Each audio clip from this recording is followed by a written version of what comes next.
Hello there. I'm going to be playing Morrowind as soon as Morrowind decides to, actually grace us with its presence. I'm going to close the capture, and then I am going to reopen the capture, and there we go. See, it's the old IT trick called, have you tried unplugging it and plugging it back in? Alright, we are 140 hours and 21 minutes into the playthrough. We have just finished up a whole lot of quests. This is good. Caius Cosades told us, you must build a cover life for yourself. And I was like, okay, I suppose so. And so I got my Halalu stronghold, and I became a curate in the temple. I have enough of a cover life as it is, so I think it's time that we go and do the main quest. God, I love her dress. Let's get going. We are heading on down. We are the evil Bosmer named Beldor Deadeye. As you can see from our face, we are in fact evil. We take people's souls. We turn them into things like this skeleton here. You know, it's good stuff. Good stuff. I was murdered during the last Tribunal Temple quest when I had to go to Aldsotha. Anyway, at Aldsotha, I was ambushed by 5 cliff racers, one of which cast a paralysis spell, and then a bunch of Daedra charged me. So, you can check that out yourself, how I died horribly to a mass of cliff racers and Daedra. It was a good time. This is not normal. As you can see, my stat spread does not actually befit a level 45. That's because we have an auto-leveler set to extremely low stats. It's very important. Like, the progression curve is not normal. I mean, none of this is normal, obviously. Anyway, we are proceeding apace because we just progressed really far, really fast. We did some arena matches before we headed out, and we actually got a gilded glass armor set, which is good stuff. Am I still playing Half-Life? That's a very good question. Let's look at the magic list, shall we? It's a very good question. So, if we go over to my YouTube channel and we scroll down, you can see that yesterday we did Dreamspring, which is an indie FPS that's in development. I like it very much. Still working. We've actually finished up Final Fantasy XIV until late May, so that we won't be at that for a while. But looks like 2 days ago, Half-Life. Anyway, if you are interested in seeing more Half-Life, you can click the playlists link here, and there should be a Half-Life playlist on that page for you. Yes. Okay. Skyrim in September, probably. Yeah. Alright, anyway. What time is it? Geez, 9 p.m.? Fuck this, we're going back.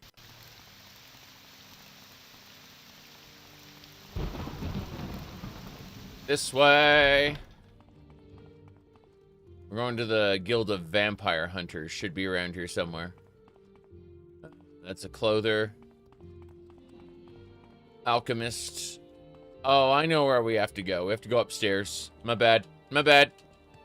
Rumors flow from the House of Troubles, disciple. Yes, rumors flow from the House of Troubles. So, Caius once again told us to... Like, we gave Caius a book, and he told us... go fuck off and do some independent adventuring or something. I need to wrap my head around this. When you come back, I'll be ready with some orders for you. And so, that was a couple months ago. And, you know, Like, we're gonna come back and do whatever quest is next.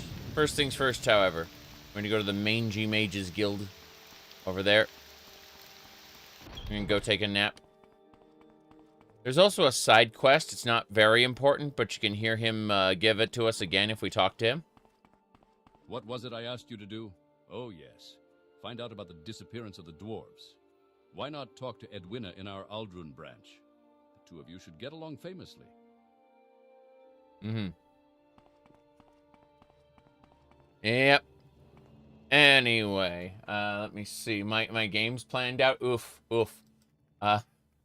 Well, it's all predicated on me finishing stuff. I'm hoping I finish by then. I've actually finished the Elder Scrolls Online 3 weeks ago. Like, done with it.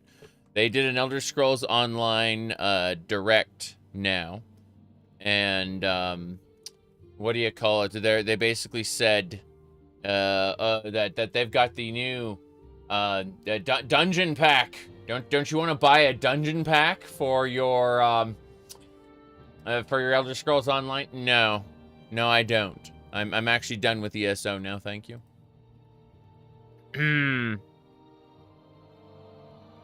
So, let's see. But I do want to play more Monster Hunter. I do want to play more. I'm not sure about No Man's Sky at the moment. I might wait till the next update. But definitely more Monster Hunter. No question about it. Yep. That's going to happen. Diablo is on the back burner. More Baldur's Gate soonish. The Siege of Dragons pair. Yes. Anyway, that's about it. It is truly a pleasure to see you. Mm-hmm. Balmora Mages Guild. Why walk when I can guide? You can? Oh, wow. You got pushed back there, didn't you? Hold on. I was just, nothing. We're gonna go take a nap. And then go see Caius in the morning. That should do it. You seem quite intriguing. Please share your thoughts. Please share your thoughts. Alright. Hello. So, yeah, the plan for today is to first... These distractions. The plans for today is to do, like, 2, 3, maybe even 4 hours of Morrowind. However, whenever I feel comfortable stopping. Then I need to switch over to Warframe and finish up ducat farming, since Barrow is coming every week for the next 3 weeks. And you know Barrow Keytier. The wait is over, Tenno. Barrow Keytier has arrived. I only accept one currency, Orican ducats. It's this dude over here. Yeah. Him. Barrow. I got a bobblehead of him. I'd say out of all the figurines and stuff I have, which I have many, Barrow's my favorite by far. You know, after that, of course, we've got Ulfric Stormquack. He's really good. And behind Ulfric Stormquack, we have many other possibilities, like, you know, Funko Pop Vivek and a bunch of others. I do appreciate my new acquisition of Kuro Neko, but that series was awful. One of those cases of, wow, I got this cheap and that's great. But it is also a constant reminder of the fact that the series that she came from is in fact terrible. Okay. Now, what was I saying? Oh, yeah, I've got several Tamamos as well. May you execute your writs with honor. Yes, Ulfric the Duck is great. I also have Bulgroof and Dova Duck, but, you know. And no, do not, if you get one of these, do not put them in the bath. Yeah, do not put them in the bath at all. Yeah. I only have one Yoshi, and that is the best Yoshi, the black Yoshi. Yes.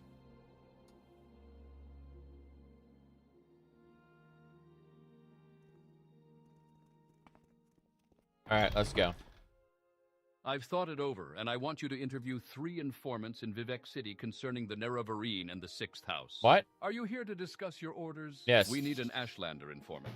Okay. I have heard of a fellow in Aldrun named Hasur Zainsubani. Yeah. An Ashlander who left the Wastes to become a wealthy trader. They say the Ashlanders like to give and receive presents. Take these 100 drakes. Find out what Zainsubani likes, and get him a gift.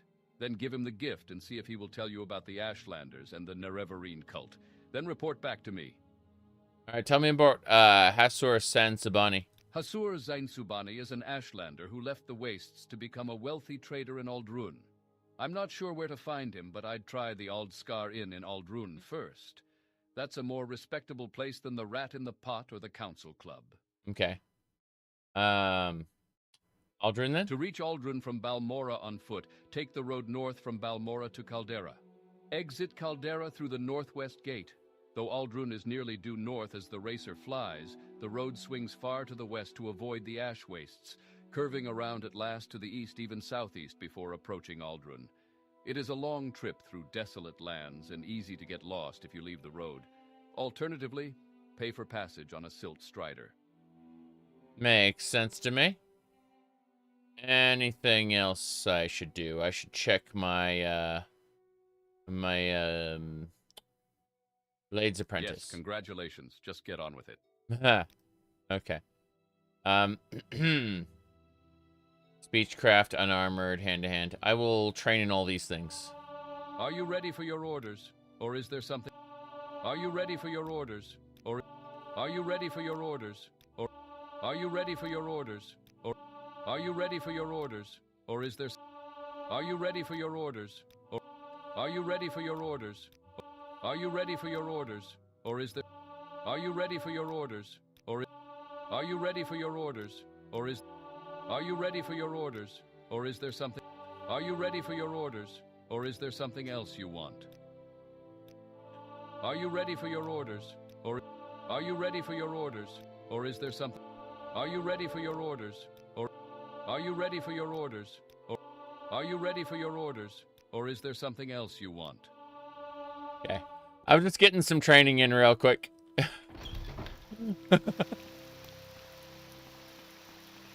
Let's go. Strike swift and true. They said they'd introduce subclassing to the champion system in ESO so you can use skill lines of other classes. I see.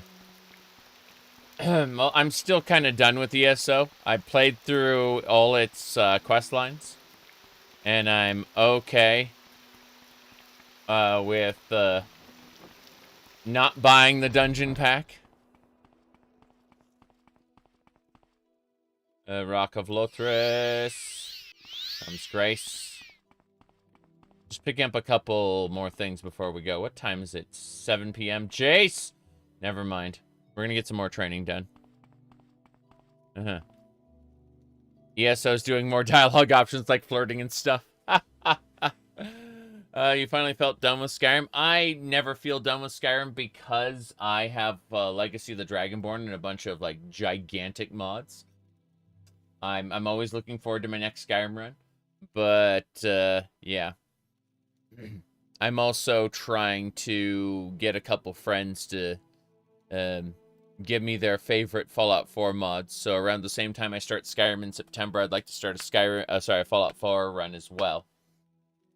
That's my thought anyway. Rumors flow from the House of Troubles, disciple. Yes, but I need to train in acrobatics. The Netchman's wife wandered into a cave on her way to the domains of House Endoril. It so happened that this cave was a Dwemery stronghold.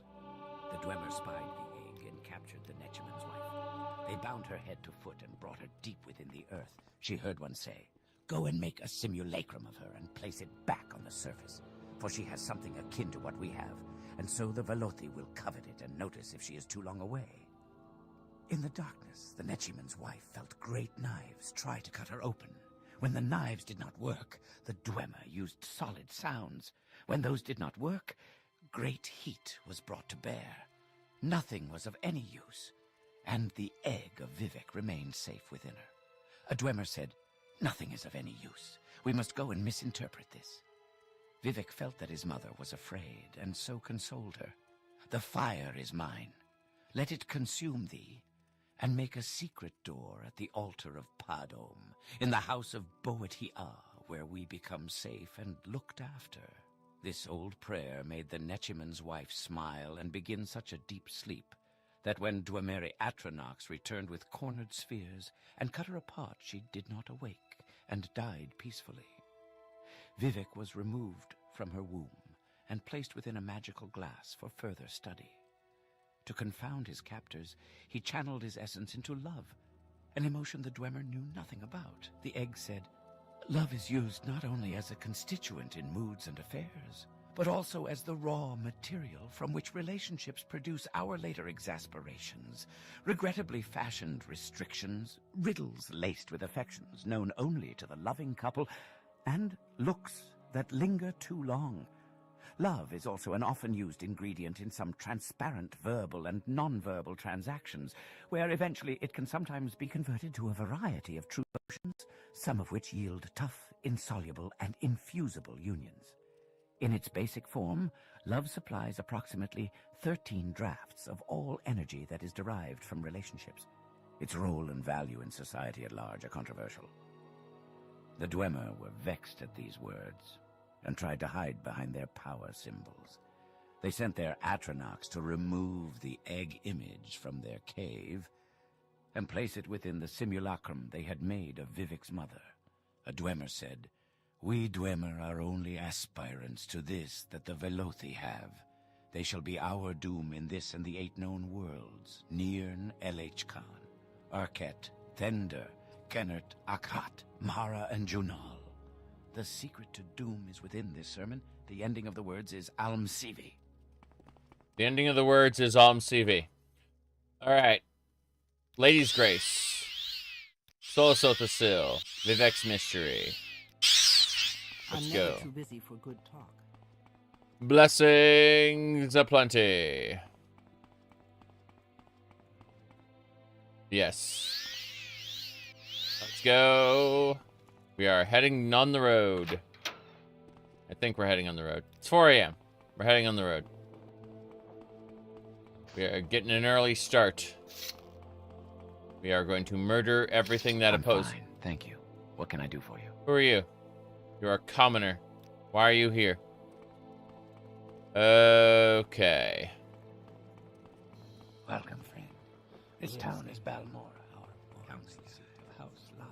Welcome, friend. I've been in Balmora for months now.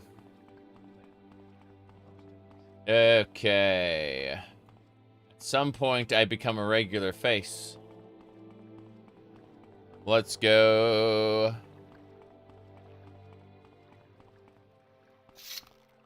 You Whoa. wish to speak? No, I do not wish to speak. I wish to fight.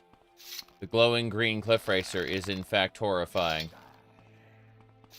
Oh, Netch. That's sorry, Nick's Mastiff. And then, yeah, that's the Netch. That's the Venom Netch Betty. Venom Netches are scary. Okay. The Venom Netch has been defeated. There's also a Ash Netch there. A Killer Netch, yes. Kill them. There's a Spriggan there, too. Scary part about the Spriggans is they will respawn twice. I need to heal her. I need to use Good Touch. Yeah, Good Touch Random. There it is. Here we go. Damn it, she backed off. Yarg. Okay. The Earth Spriggan is defeated. She rises again. This time we're going to use, not float your boat, nylon bag. What was it? 16 times the detail. No, it should be suck 3, I believe. That's the third spell in the life draining series. Got it. This is too easy. Good. We got her. The Spriggans are dead. Oh, what? I say the Spriggans are dead. And then the Spriggans revival makes me a liar, of course. Oh, boy. Why you make me lie to these innocent people? Oh, jeez. Here we go. Now I'm basically out of mana. Damn it! I just used 100-point drain on Ereldil because she zoomed in front of me. I may have to restart this. Stupid. Here we go. You should be. Okay. She just dropped, like, everything because she lost, like, all her strength. That's funny. Yeah, we're reloading this. She got hit with some massive status effects and dropped all her junk. And it's like, I need you to hold that stuff so I can sell it in Caldera. Okay, so this is actually quite a brutal, it turns out. First things first, you know what? Screw this. I would like to be able to see what I'm doing. That would be nice. So instead, we're going to go over here. I'm fine, thank you. Shut up. I don't know why he keeps wanting to talk to me. Will they add new regions in ESO? Probably not. They're going to be, quote-unquote, remastering old areas, apparently. So rather than getting blessings right away, what I need to do is get some training. That'll pass some time. 2 hours a train, something like that. So go over here. We are blessed, Yeah. truly blessed. This is an honor. Get a You've couple... discovered the 10th sermon of Vivek, Oh. which was hidden in the words that came in the aftermath. Then came the war with the Northern Men, where Vivek did guide the Hortator into swift and sticky units of weapons. The greatest demon chieftains of the frigid West were those Okay. listed below, 5 in unholy number. Yep. Waga, the mouth of mud, who appeared as a great Valkyrie Dungeon. Yes, I remember that. Is very interesting. Called Horns of the Reach, and it's about a Minotaur Lord who's basically taken over Falkreath.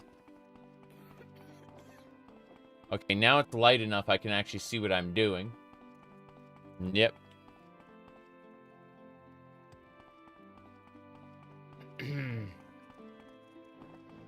Yep. Okay. Herbs to pick, herbs to pick. Bitter green petals. This should be fine. This should be A-okay. So, what we're going to do now...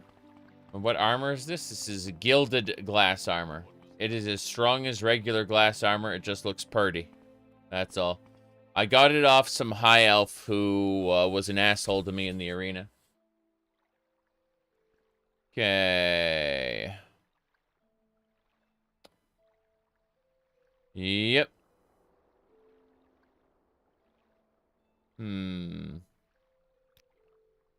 Yarp. Okay. It annoyed me because, like, they had decided to make the Clockwork City, which is a dungeon, into an open world zone. And they made Falkreath, which is an open world zone, into a dungeon. And I'm just like, what are you doing? Why are you doing this? Okay. So we gotta snipe from a distance. Damn. There we go.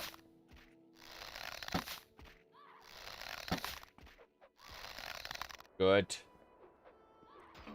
So what we're doing is we're pissing off these creatures.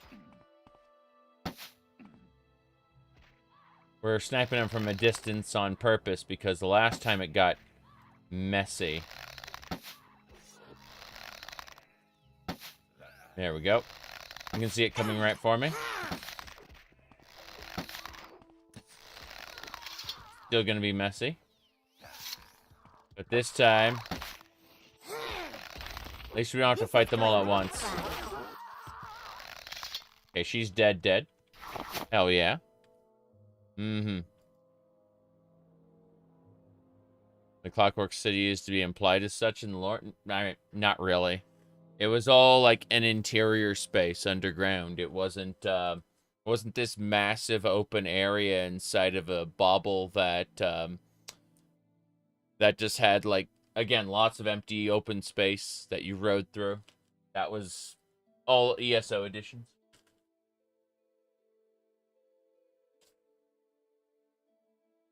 The actual city part of the Clockwork City is pretty lore accurate, but everything else with those with the side areas, that's all ESO invention.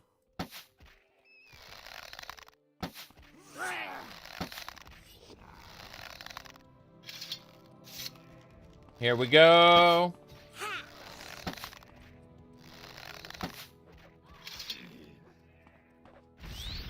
We got this.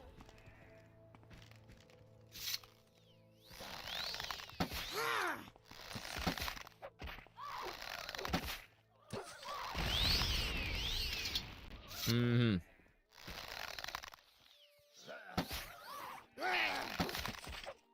The Clockwork City obviously should be a city, but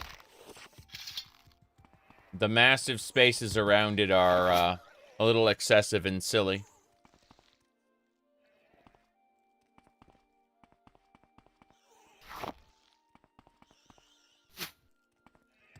Things can be better without still reaching what I would consider to be an ideal form, or anything resembling it.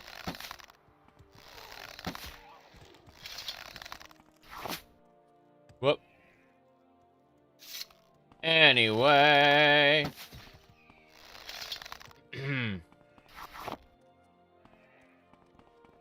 When we're talking in degrees, Tribunal was conceptual. Damn it! I have to reload. I accidentally shot the guard. What was I saying? Tribunal was conceptually great, poorly executed.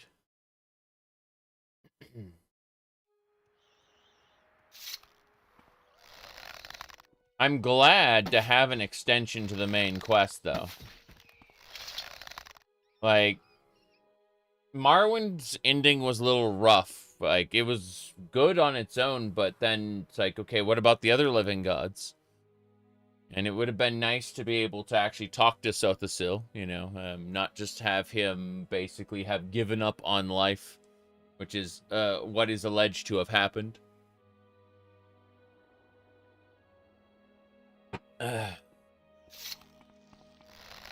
There we go. That rat is just being a pain. Probably dead already. There we go. My own skeleton. Hey, you. Good. That's better. Need to be extra careful. Else this makes like 6 attempts on your life and you're supposed to be okay with it. Who says you don't get revenge later?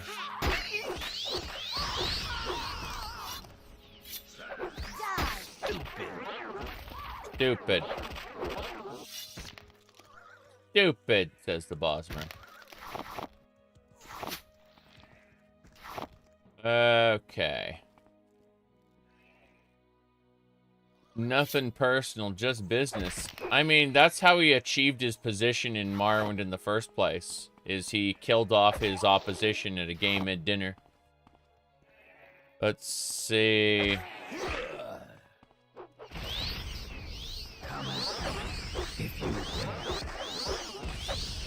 The killer net is dead. We're good. The Blood Moon expansion? I appreciated Draven Rock so much. Being able to build up your own little Imperial settlement. I thought that the actual... I thought the skull was a good addition. I liked the Draugr that were... but by the way, there's no dragon cult. The Draugr were cannibals that... what do you call it? Were cursed by the Allmaker never to rest because of their crimes against humanity. Alright, let's see here. Kind of like Wendigos, sorta. Kinda. Alright. Let's go. Said maybe that's just a skull explanation? No. No. See, the dragon cult was not conceptualized in that way when Morrowind was made. You're thinking in a meta context, where after everything was produced by different people.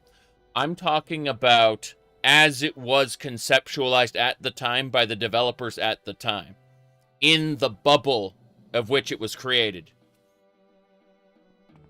I understand your need to link everything together to make it fit, because that's what the developers, like the developers of Skyrim, ultimately did.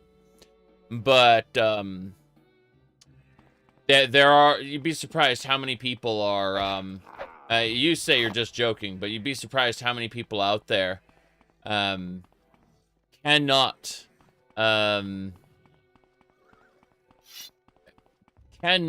view each product in a bubble. And that's what I do, so it distresses them when I talk about how things were at a particular state in time.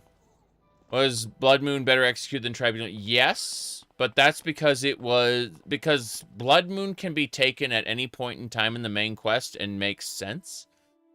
Whereas Tribunal has to kind of tippy-toe around the fact that it's an extension of Morrowind's main quest.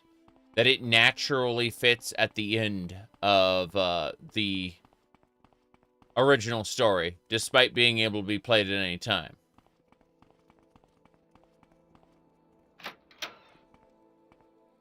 What can I help you with? What can you help me? I'm looking at Velos robe and stuff. Yes. Earrings. Pearls there. My goodness. What RPG would you recommend to someone new to the genre? Oof. I mean, Baldur's Gate 3 is spectacular. Yep. The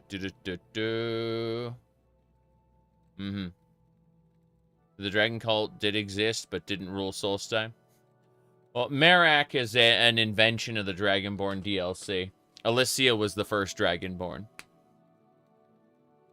Because the Dragon-Blooded and Dragonborn, there was no distinction between the two.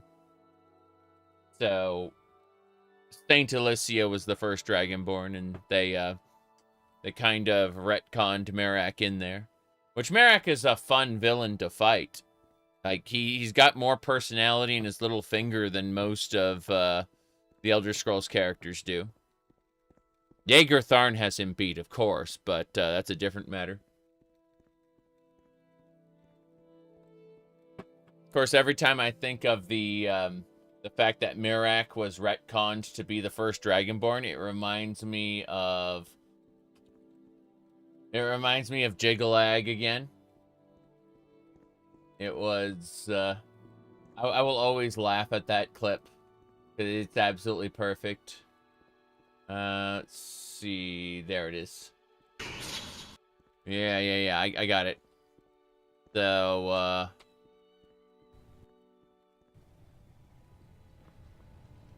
Long ago at the beginning of time, I was the first and the strongest of the Daedra princes. The Daedra all bowed to me. Mehrunes Dagon and Bothiah kept me busy in combat, while the other Daedra princes invaded my realm and defiled my temples, placing Daedric seals on each one, which drained my power and keep me trapped in my own realm. Only the Vvardenfell, the dragon-blooded, can break the power of these seals. there you go. I shouldn't have pushed so hard. You really shouldn't have, sir. You shouldn't have pushed. And now, you must give me all your money. I'm giving you a weapon that is an order of magnitude more expensive. You better be grateful, sir. What I actually need is, can I buy one of these from him? That's the same price. Damn, they're the same value. Okay, I just need to buy something from him that's of high value, but doesn't weigh as much. Oh, silver bolts. Those are nice. Let's look at bolts. Yes. Arrow. No. No, no. Mm-hmm. Steel longbow. Staff of Magnus's undoing. It undoes things. I don't care about this. I'm just gonna go with, yeah. There we go. Glass axe is gone. Let's go over to the next guy. Mm-hmm. Yep, yep.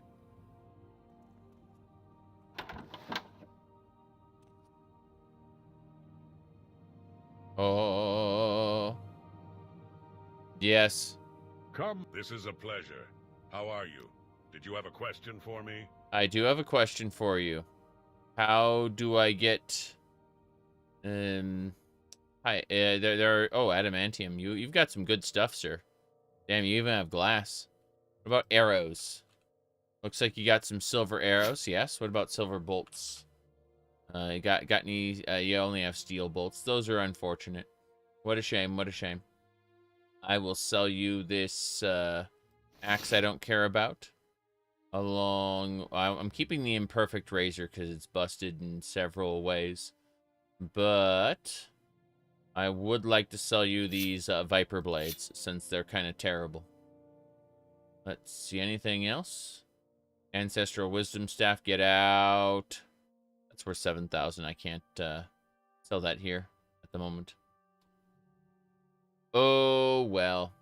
'Tis what it is, I suppose.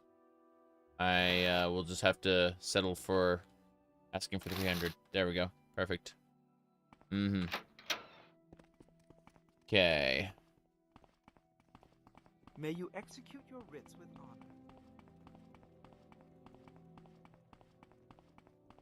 honor. Oh, why couldn't he be Dragonborn? It's not that Merak is Dragonborn. It's that they've decided he is the first Dragonborn because they were fetishizing power development. The idea of him being the first, the biggest, the strongest. You know, like the stakes have to be the highest. All right, let's see what else we got. Interesting. There's a pawn shop over here. Hello. Is there something you The need? pleasure is all mine, Outlander. Care to barter with me? Brown professional pants. Professional pants, I say. Man, you wake up in the morning, put your professional pants on. That is really I paid funny. him good money. My sword better be sharp as a scamp's claw. Okay. I'd like to sell some of this junk here. The amulet doesn't matter as much. Steel amulets can go. Stone amulets can go. Keeping the unique rings. That's fine. All right. That'll do it. Okay. Rivalry between Hermaeus Mora and Namira. Honestly, Hermaeus Mora feels like someone who'd try to kind of slip out of any potential rivalries, for the most part. He's a little more sneaky than that, at least based on how I saw it. The whole Daedric Prince of Paths quest line in ESO was kind of weird, honestly. The way he was basically indestructible until he had to be, until suddenly they were able to invade his realm now, as opposed to, you know, forever ago. Let me see. What else? What else? But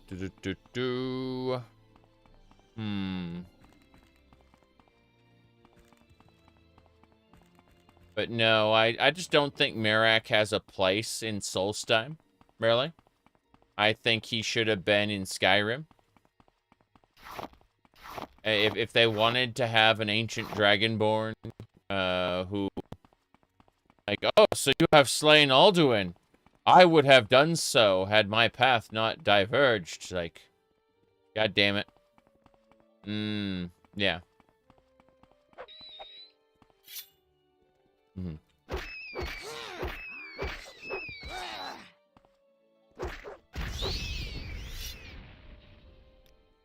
Yeah, it wasn't even Periite. It was like one of Periite's minions. They wanted an excuse to take you to Solstheim. Yes, I get that. I understand, like, how it was level design driven. Like, basically everything that came up in the Dragonborn DLC was level design driven. First and foremost. Got scamplings to kill here. We're on our way to Aldrun. Good.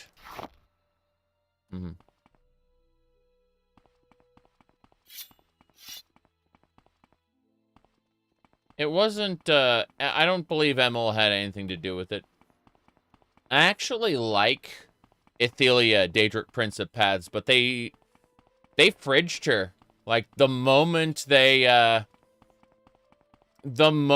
finished establishing her and doing her questline, they shoved her in a fridge.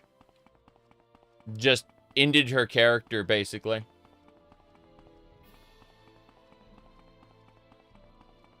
All right.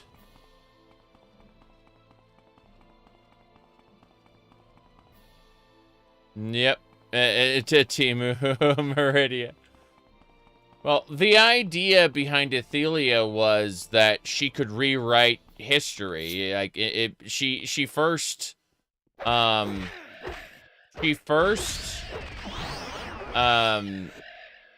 like worked toward the future where she'd guide someone to a different path than they were, you know, predisposed to go. And that would basically, she could help them change their destiny. And then she got pissed at a lot of what happened, so she sought to not only change the future, but to change the past itself, to like alter the which path we were on to begin with. And in trying to take total control over reality, she became a being that could, in theory, destroy reality. And the other Daedric princes were like, no, no, no, no, no. We like reality. We exist here, right? And so, well, who are you? There's an Altmer there. He's a high elf acrobat who's level 35 and has tons of health. Now you're going to get it. Oh, look at him. Crazy. All right, let's try this one. Daedric, actually, let's use the Imperfect Razor. Look at his health.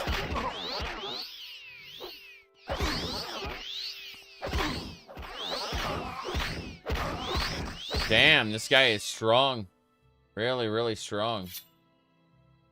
Hold on. I do this.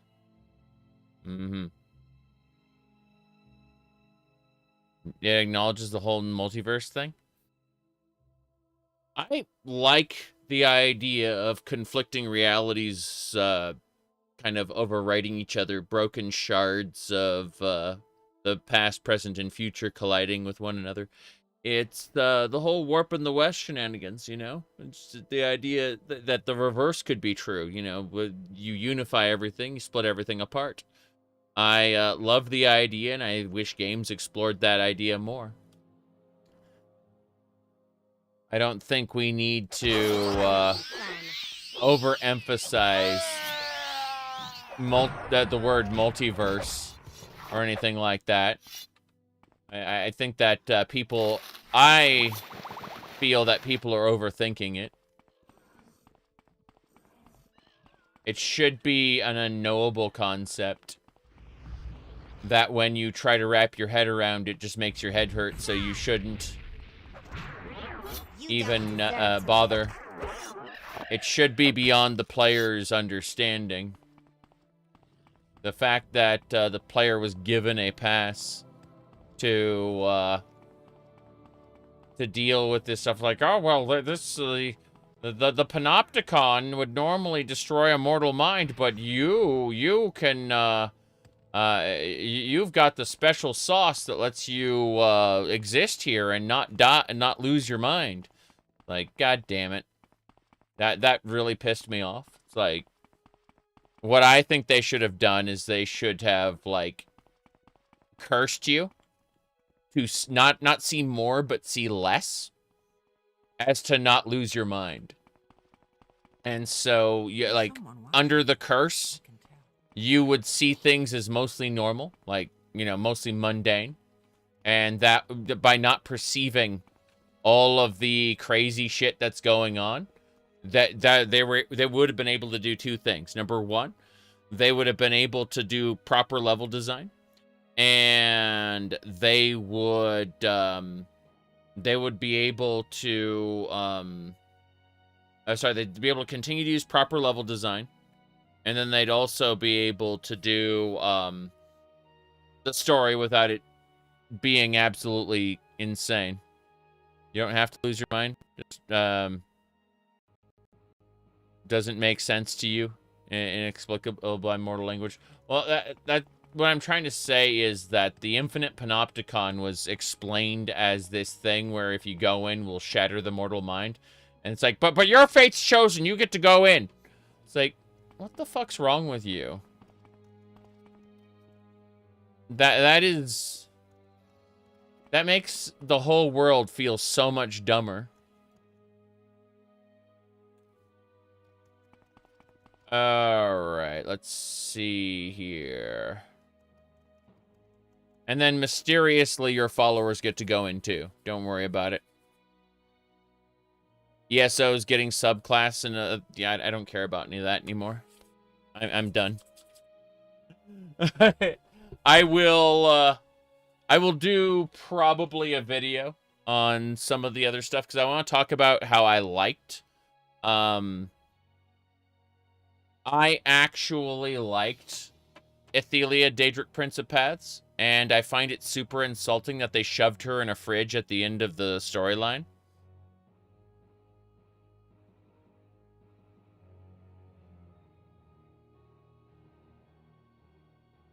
Here. Let me see. I'm gonna go ahead and just paste this here. And then I'm going to go back to it. Yep. Now.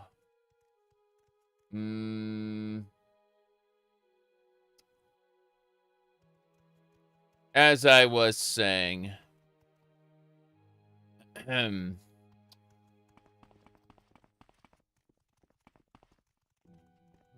I need to, yeah, I need to head over to Hasur Zanzabani. That's who I need to talk to. He should be over in the, what, Aldskar Inn? Probably not the Rattan Pot. If he's in the Rattan Pot, I'm going to be sad. Probably in the Rattan Pot. Such fine company. One would be wise. You looking for jobs? I've got something that might add some clink to your pockets. No clink to my pockets. Yes. Okay.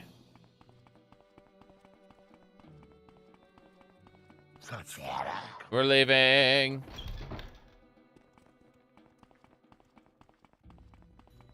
Annie, you're breaking my heart.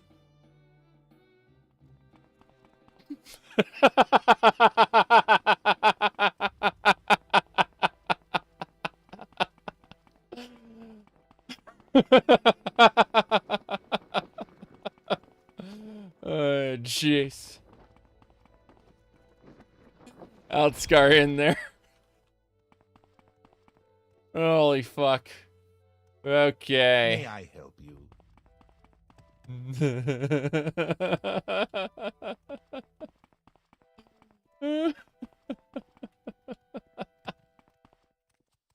Is there there something I can do? I need to find... hello. Stop by anytime you're in Aldrun. What can I do for you this time? Hold on. I'm looking for Mr. Zanzibani. Asur Zainsubani, the trader. He'll be downstairs reading, or in the back room below the bar. I see. Mm-hmm. How may I help you? What is your business with me? You said Will Turner took Davy Jones' place, but that isn't... The thing is, I would understand that if they didn't then have a scene of him coming home at the very end. But they absolutely, positively had a scene of him coming home at the end. Meaning that there is always potential for him to tell another story. Yeah. It's, let me fix this brain. What was I saying? Oh, yeah. There we go. Color correction actually worked. It's kind of like the Shawshank Redemption, the way they added that scene of Morgan Freeman walking down the beach, meeting the main character. That was not in the original book, so you know, it fundamentally changes. These stairs aren't working. The stairs aren't working. They make me sad. I'm gonna TCL up there. But yeah. So, yeah, that's what I'm trying to say is, like, I like the movie. Really, really do. But, at World's End, Pirates of the Caribbean will have Will Turner's curse break as a result of some trident. Oh. Weird. Anyway. No idea. I am disconnected from all of that. I watched the 3 movies. I liked the three Pirates of the Caribbean movies. I thought they were kind of stupid in their own way, and that's what made them fun. And if you take them too seriously, then you start analyzing them, and you realize, oh crap, they're not actually great movies. So I'd rather just watch and enjoy them as is, since they are in fact not great movies.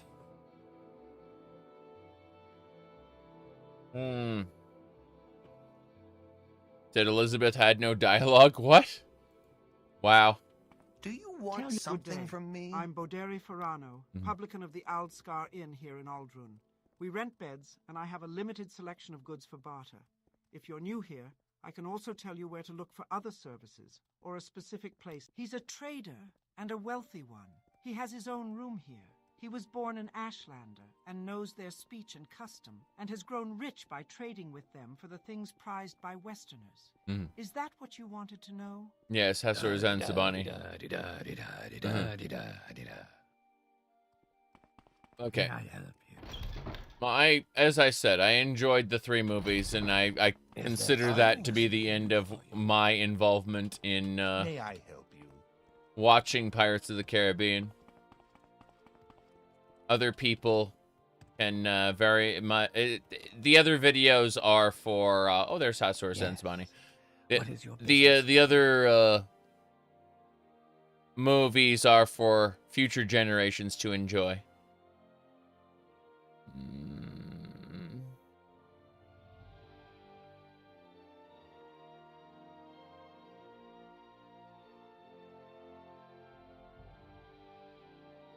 Hold on. You said the 4th movie is basically a copy of a book? I see. Yep. Hello? Yes, what is your business with me? Let me give you some money first. Yes, that may be some help. Some more money. Sharing is good. I like sharing. He likes sharing. Yes, what is your business with me? I got business. I see. You wish to learn of Ashlanders from me. And what is it that you wish to learn? First of all, I want to know about their gift-giving customs. A curious question. A gift is a sign of courtesy among strangers and affection among friends. Among strangers, A thoughtful gift is a sign that you are cautious and considerate and aware of the other's wants and needs. Look at this guy. Such is particularly useful for traders and travelers. Among friends, it is a private thing and subtle, with great risks, for the test of the gift is how well it is tailored to the receiver. I see. A thoughtful gift. I understand.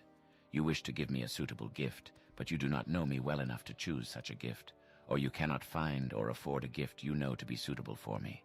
Well, let us take your earnest thought and effort as a token of your gift. You have behaved courteously, and I am inclined to help you. What would you wish to know about the Ashlanders and the Nerevarine cult? All right. How about the Ashlanders? There is too much to tell. Here, take these notes. I've written here what you should know about the Ashlanders and the Nerevarine cult. But most of all, if you are visiting a camp, there are things you should know about courtesy and challenges among the Ashlanders. And Ashlanders may challenge a stranger who enters a yurt without invitation. Customs differ with different tribes, but leave when requested, and you may be forgiven. Be particularly careful about Ashkans, tribal chiefs, and wise women, tribal seers and counselors. Some are welcoming, some are hostile. Be courteous and leave if requested. If offended, they may attack. Yeah, I see. Challenges? When challenged for sport, it is acceptable to decline. When challenged for honor, it is shameful to decline. Honor challenges come from offense given in speech or action, or may represent customary formal challenges of status or ritual. I see. The Nerevarine cult? They worship the great Ashkan and Hortator, Nerevar moon and star, who in ages past destroyed the evil, godless dwarves and banished the treacherous Dagoth-Ur and his foul hosts beneath Red Mountain. The cult is of small consequence in Ashlander worship, and only among the Urshilaku do its followers have any influence. Others Ashlander's tribes share the sentiments of the cult, but regard the Nerevarine prophecies with suspicion and skepticism. I have heard it said that prophecies foretell the return of a reincarnated Nerevar, who shall drive the foreigners from the Ashlands, and who shall cast down the false gods of the temple and restore the true worships of the ancestors. It is a dream that would appeal to every Ashlander, but it is thought but a silly ancient legend, and little more, by many Ashlanders, myself included. May thy knife chip and shatter. Yes, exactly. Dune. Yeah, I mentioned this on a previous live stream, but I used the clip of what's his name, of Thade from Dune recently. I mentioned that there was a lady who I knew who had said that she didn't like AI art very much, and as a result, an AI artist went ahead and took her image and generated her pregnant. And I looked at that, and I'm surprised because the internet has not made me legitimately angry in years. But I was like Thade there. When I saw that happen, I was just like, she did nothing to warrant that, you know. But so I kind of I used that picture to describe how I felt in that moment. Like, I would have probably beat the shit out of the guy had I, you know, been able to, had he been in the room with me at the moment, you know? Again, the internet almost never gets a rise out of me, period. Like, I do not invest that much emotion into the internet. But, you know. Anyway, once the men turned their thinking over to machines in the hope that this would set them free, it only permitted other men with machines to enslave them. Correct. That's what I'm saying. That's why we're talking about AI and Dune. It's not lost on me. Literally the whole backstory there. Anyway.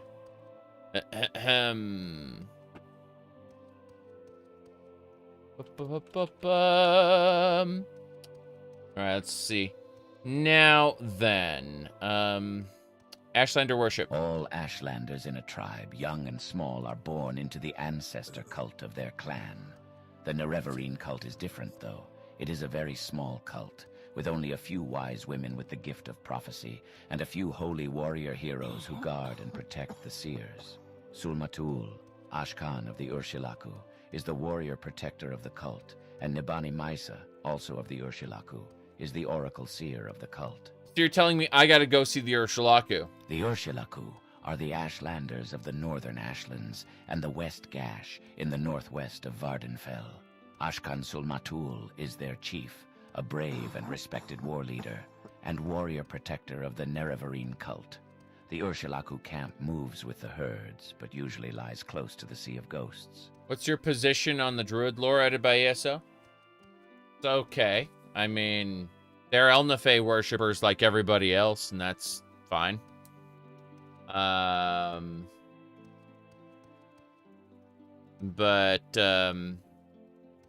No, I'm not very excited by how ESO used it. I thought it was interesting in the beginning, and then as we got to the Druid King, I was like, oh wow, he was able to summon this really powerful guardian. That looked really awesome. And then yeah, I'm not a huge fan of what they ended up doing with it. Like, ESO has had a lot of good ideas in recent years. They just haven't been able to execute on those ideas very well. That's what I'm trying to say. And druids were referenced in a couple of the earlier lore books. Daggerfall era, I believe. Anyway, you like the weebs in Remen? Alright, so for those who don't know, in Elsewhere, there is a group of Imperials who have Akaviri blood. They are descended from ancient Akaviri, and so they have this little town called Hakushe where they do like lantern festivals and stuff. Basically, they're weebs, and it's spectacular. They basically hold fast to their Akaviri roots despite being Imperials. It's quite silly. Anyway, Ashlanders. You have my notes. Yes. Most Ashlanders wish all foreigners and their false gods could be driven from Morrowind. At very least, Ashlanders wish the foreign devils would leave them in peace. Ashlanders think it shameful to attack unarmed persons, but they will kill without hesitation an armed person who offends them or their clan laws. No Ashlander is fool enough to make war against the Empire. However, if such a war might be won, many Ashlanders might cheerfully give their lives to win such a war. I see. And, better lay off the musk. Your life as a trader? I am too old to travel now, to risk the beasts and bitter blights of the wastes. Now I sit here warm and savor my imported Cyrodiilic brandy, while my adventurous son, Hanat Zainsubani, assists me in my trade, seeking out sources of fine ebony and fetching them at fine prices. Zainsubani? I wonder at my son. He has been so long away without a word to his father. Surely he wishes me to die of worry, so he may inherit this fine brandy. He has proposed to chart the rarely visited ancient underground complex at Mamea, west of Red Mountain. If you should chance to see him in your travels, chide him and tell him an old man longs for news of his son and heir. Understood. I suppose that's it. Anything else? Nope, nothing else. Fair enough. Hey, Mr. Guard, I'll close this door for you. Be free, Mr. Guard. I have freed you from your prison of that door being open. Huzzah!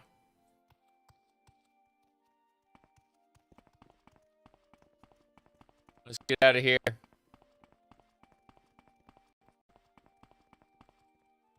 Okay. So, where are we going now? That's the question. We need to go back to Caius Cosades, yes.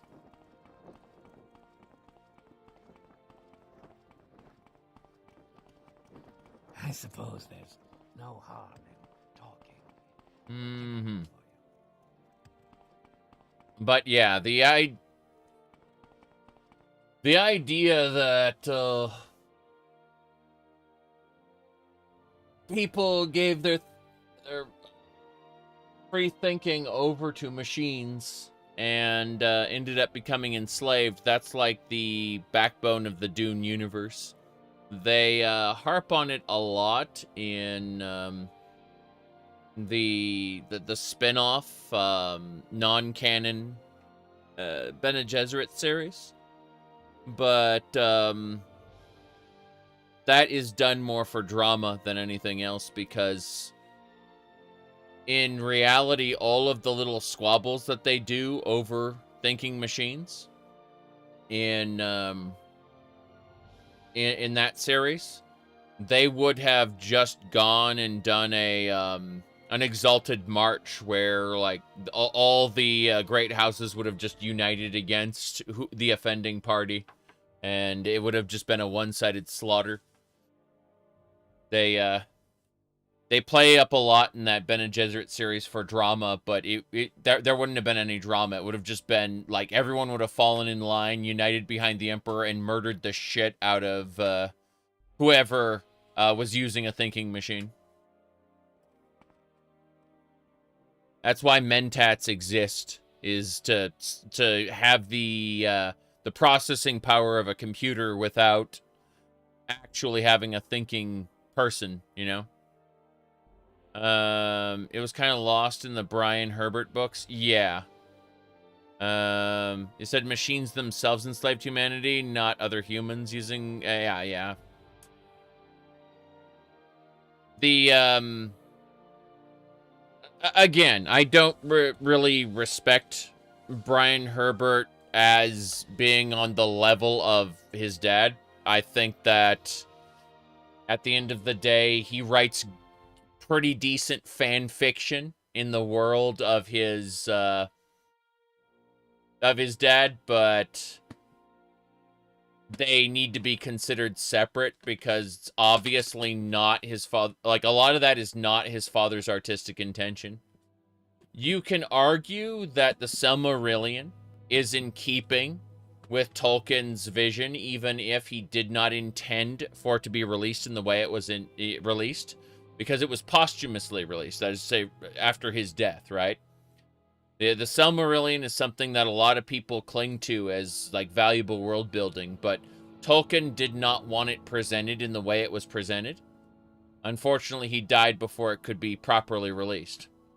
So, and it even says that in the beginning of the Silmarillion, like, hey, this isn't what he would have wanted, basically, you know? But there's a difference, because I feel like the Silmarillion is still in the spirit of what Tolkien would have wanted all along, whereas Brian Herbert's books are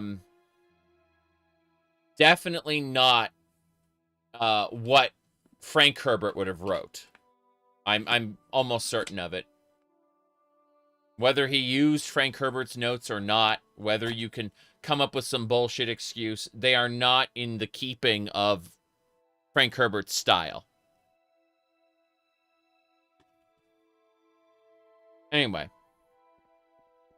let's head on back to Balmora.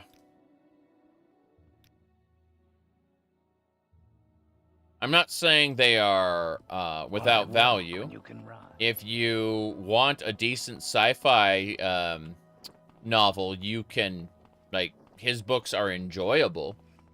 They just, they are definitely to what Frank Herbert wrote, they are non-canon spin-offs. And it's like, well, actually, the canon is determined by the intellectual property rights holder. Yeah, that's when we stop caring about canon at that point. Whoa, boy. Mm-hmm.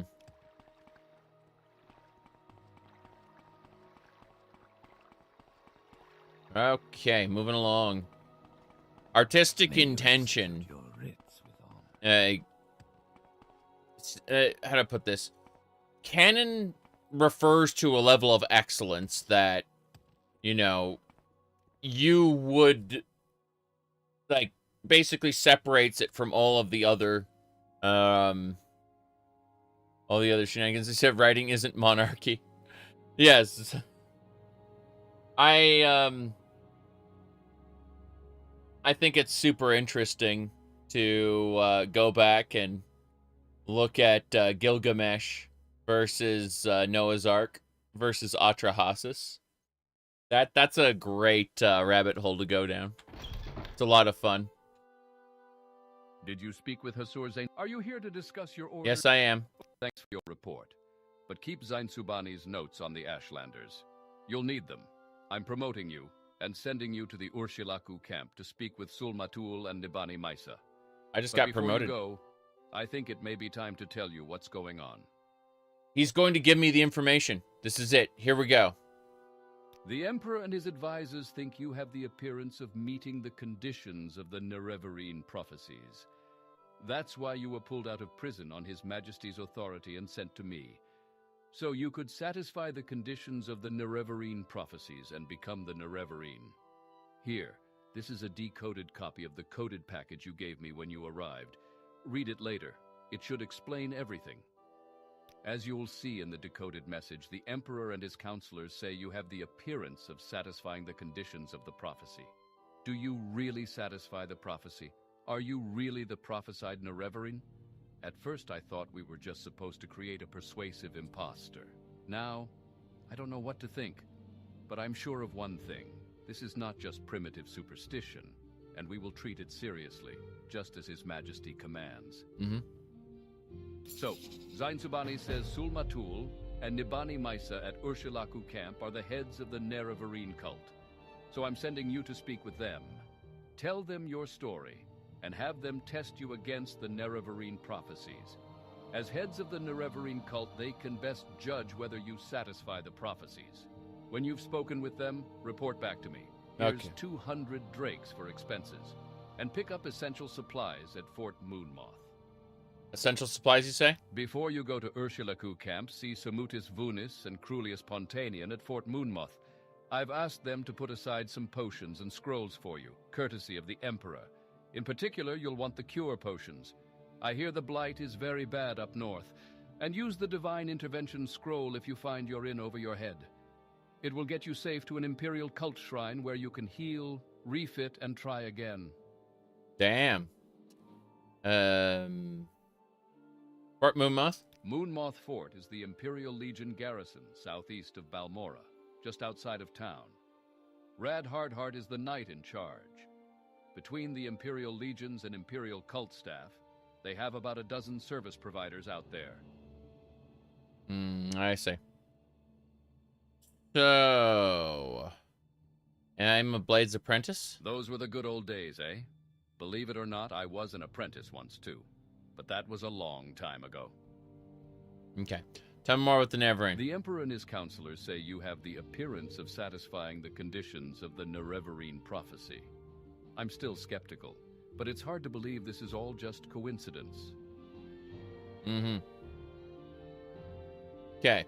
The package you gave me described the prophecy's conditions, and you seem to match them. An orphan and outcast. A youth born on a certain day to uncertain parents. Standard vague prophecy stuff. I can see how it would be nice to have a Nerevarine in our pocket, just in case. But the Emperor and his advisors seem to think this prophecy is genuine, whatever a genuine prophecy is. And we're going to take it seriously, aren't we? Aren't we? Yes, we're going to take it seriously. The Emperor commands and we obey. Urshilaku camp, where is it? Zain Subani says the Urshilaku camp lies close to the Sea of Ghosts, north of the village of Margan, on the northern coast of Vvardenfell. The fastest, smartest way to reach Margan is to take a silt strider from Balmora to Aldrun, and from Aldrun to Margan.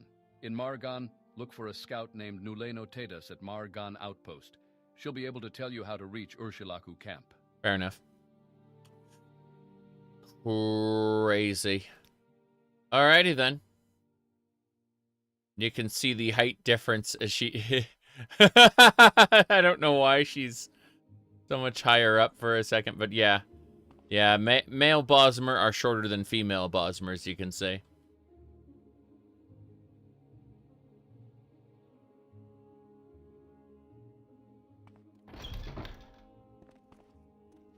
Was, Let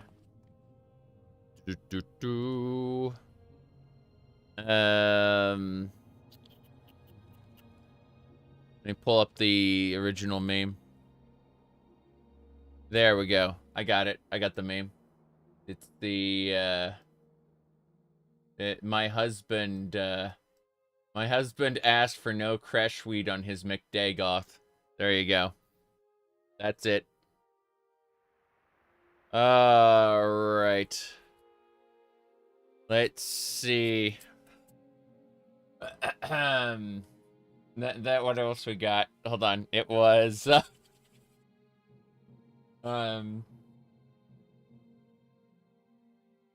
yeah. Hold on a second. McDagoth is canon now. It really is. Like, people think I'm joking, but welcome to McDagoths, yes. There we go. McDagoths. Always has been. Always has been canon. That's right. Yep. Welcome to McDagoths. Added a Karen with player dialogue, fully repairable ice cream machine, and cool fried chicken's been added to the menu. Do I draw? No, I'm terrible at it. I do stick figures for concepting.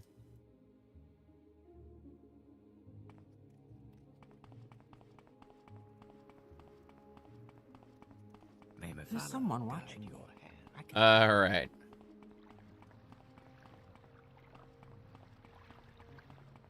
Give me a sec.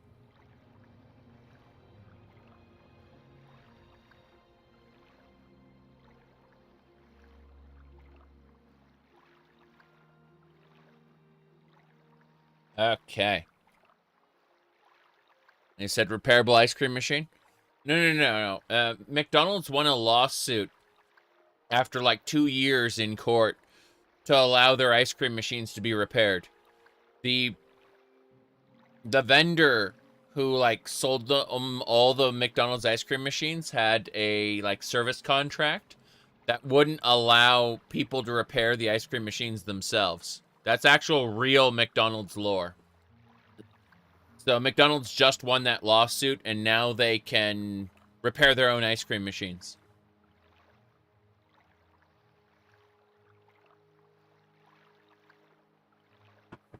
All right.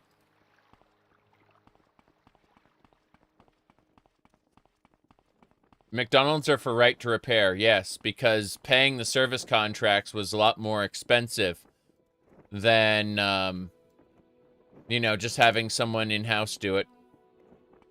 Yep.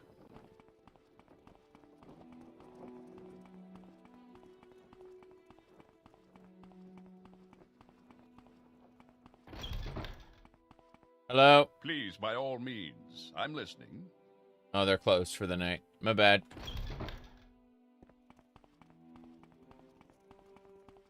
Machines they were forced to buy were of garbage quality, yes. May I help you?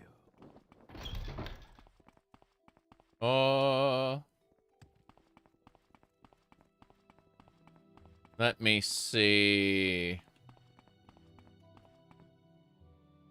One more thing.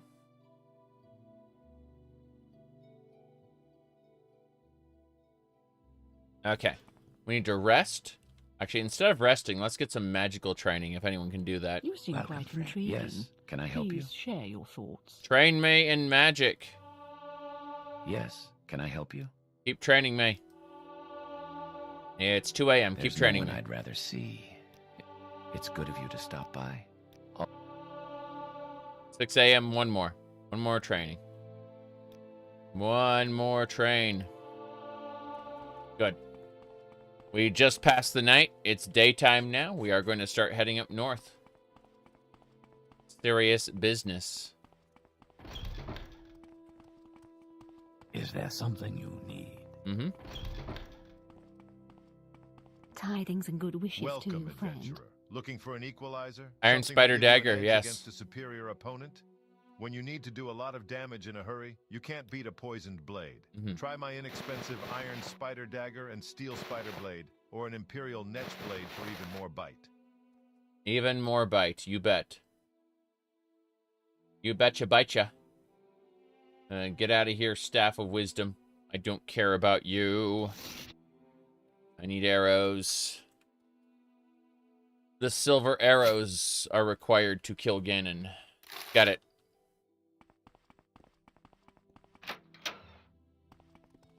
Let's get out of here. We're going north. Must head to the Urshulaku camp to continue the main quest. Actually, I'm going to go to my strongholds first and drop some stuff off. I'm noticing that I do have way too much stuff on me, so we're going to go fix that. Let's put our robe on. There we go. That's better. We're definitely not evil as far as they know. As we enslave the souls of our enemies. It's good stuff. That veteran agent. Yep. This is Daedric. Specifically, a Daedric robe. A-okay.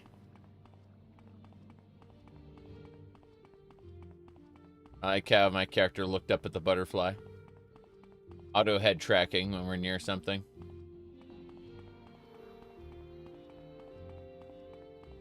Okay.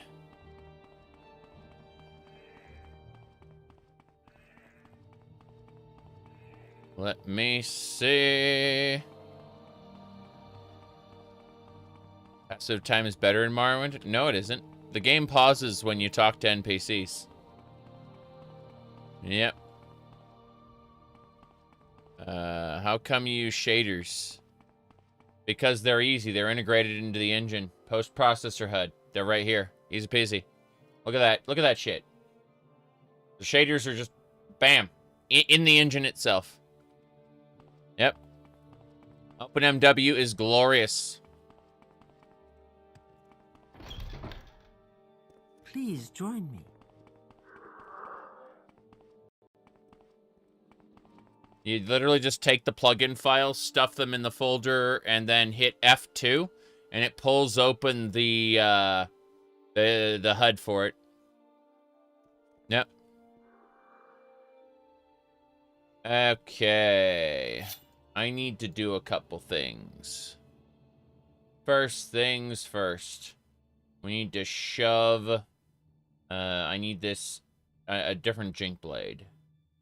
Let's see, I don't need an Iron Viper Blade. That can go over... Where do we put in the Viper Blades? Viper Blades. What else? Anything... Yeah, this Daedric Short Sword +3 can go over there. I don't want to be over encumbered. I'll take the Daedric Tonto, since it's fast. Okay, let's drop our alchemy ingredients in this pile. Not a whole lot. Just a few. Right. You don't get OpenMW to work with Mod Organizer. I don't use Mod Organizer with OpenMW. I understand why you'd want to. I really do. But I'll show you how I deal with mods personally. So what we do is we open up the OpenMW launcher. Give me a second to get that open. No problem there. As you can see, OpenMW launcher there. We got data directories. Each one of these directories, like you can see the way it says Morrowind data files. This is the normal data files for OpenMW, right? But each one of these is like the virtual file system for Mod Organizer 2. It works the same way. Each one of these is considered its own mod folder, separate from the, what do you call it? Separate from the original data files. So my data files for Morrowind is actually clean at the very top. It has no mods in it. All the mods are instead being held in these other folders that I have linked up to OpenMW by hitting the append function here in the corner. Yeah. Yeah, I'm not overwriting any of Morrowind's files. These are all separate data directories. That's how it works.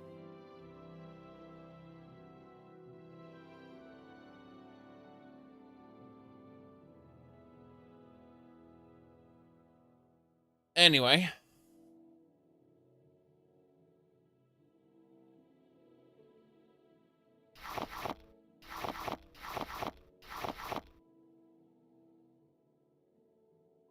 The Astolfo wallpaper. You really want a wallpaper of him. This is some artist's work. You'll have to find the original artist. Mm-hmm.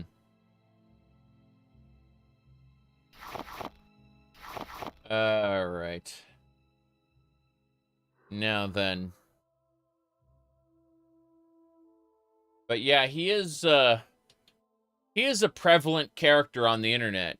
I will say that right now. Okay, let's see. I need to find another Jink Blade. Oh, I found a Dire Spark Blade. Let's put it up here. Put it over in this area. Dire Spark Blade, yes. If I search for Jink.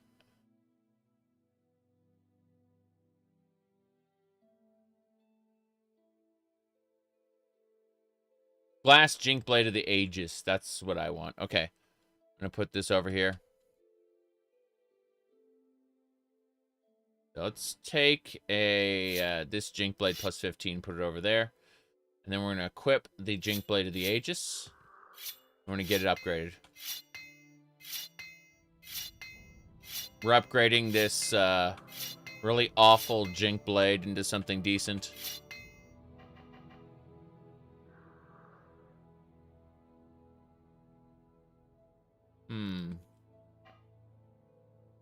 There we go.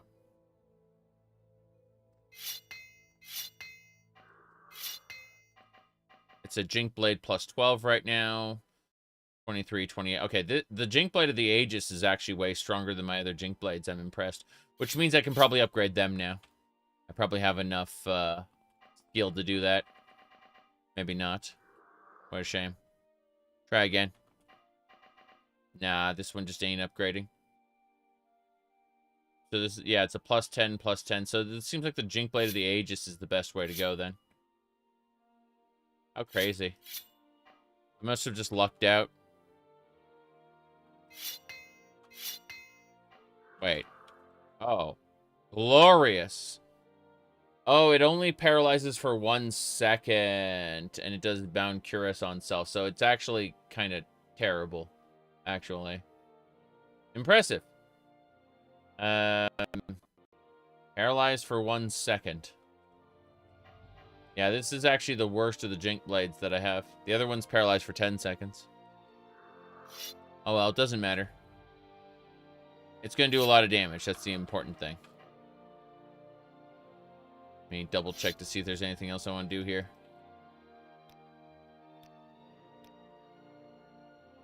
Stop and think.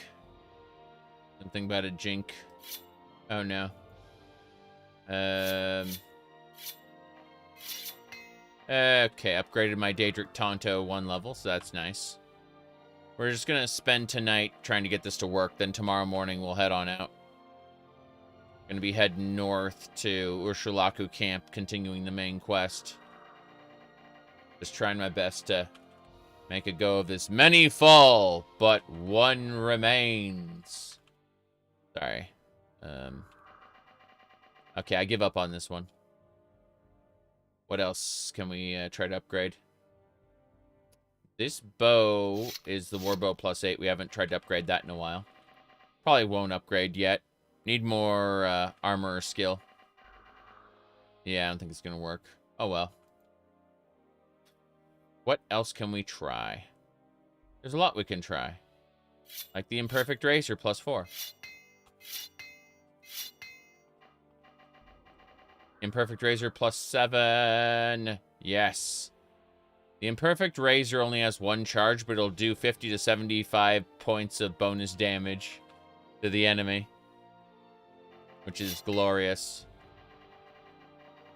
Okay, it's Imperfect Razor +9. This is fine.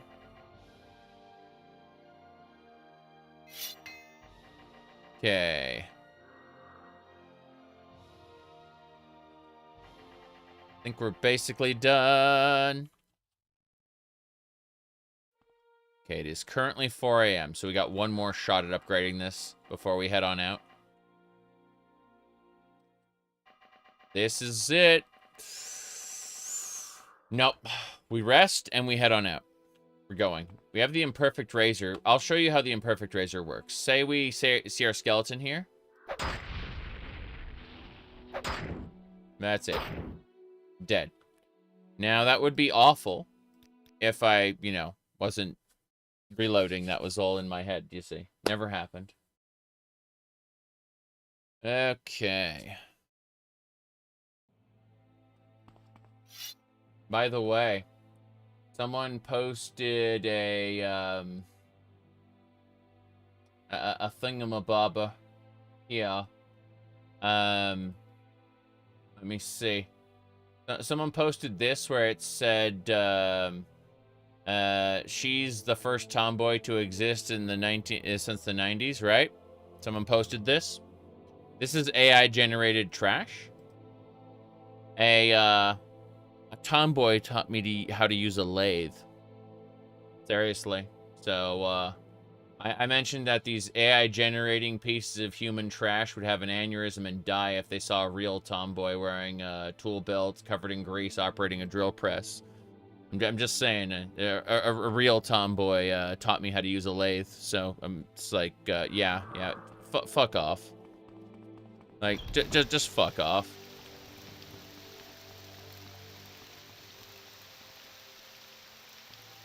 Okay.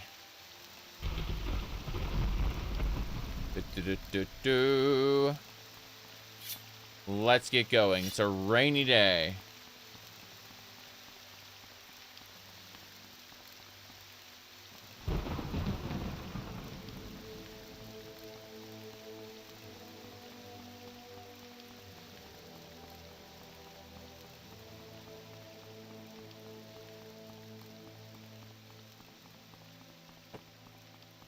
Did the new ESO trailer in? I did not watch it because when I finished the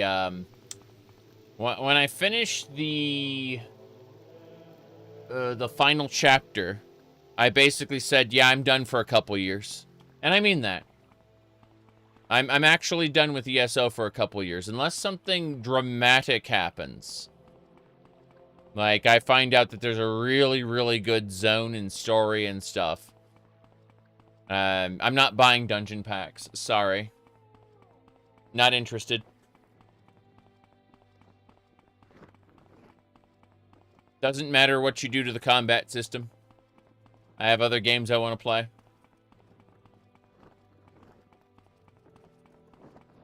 Doesn't matter if you, quote-unquote, remaster old zones. He won't get off with a warning. There's... Oops. Here we go. Onwards and sideways.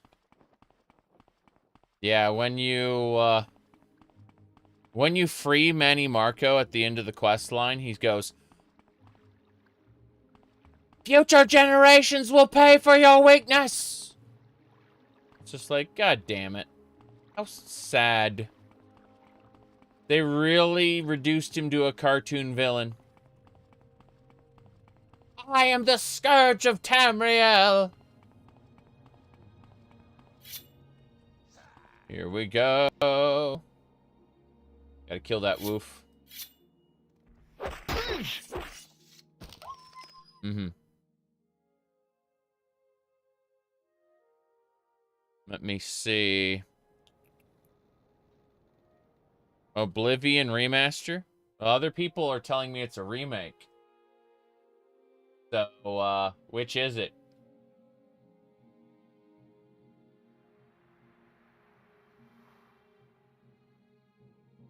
I'm sure it'll come out any day now. You just have to have faith, right?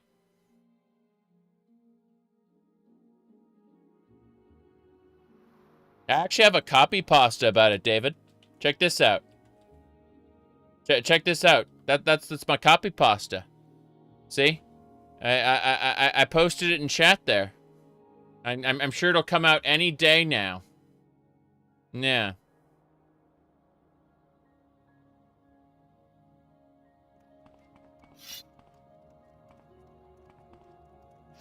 Oh, jeez. She's angry. What Elder Scrolls 6? All right, so there's going to be a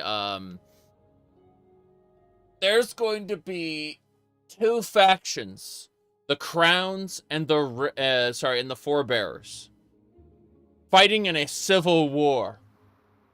And then a darkness, an ancient evil awakens. But there's one they fear.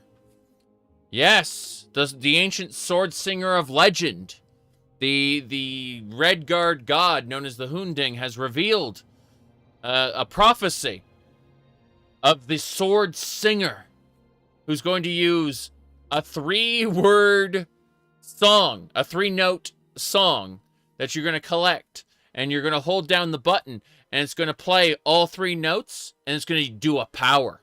That's right. It's going to be a sword song.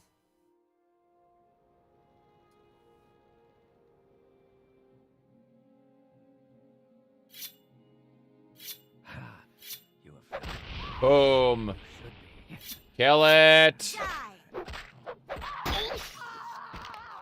It returns. Come at me. You're dead for good now. We're fine. Mm-hmm. Maybe none of that happens. Maybe they fight Malmur or something. Sea elves, you know? All kinds of possibilities. Mm-hmm.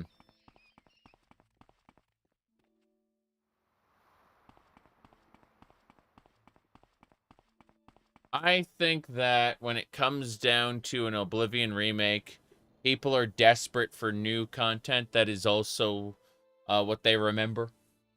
And there's a lot of people nostalgic for Oblivion.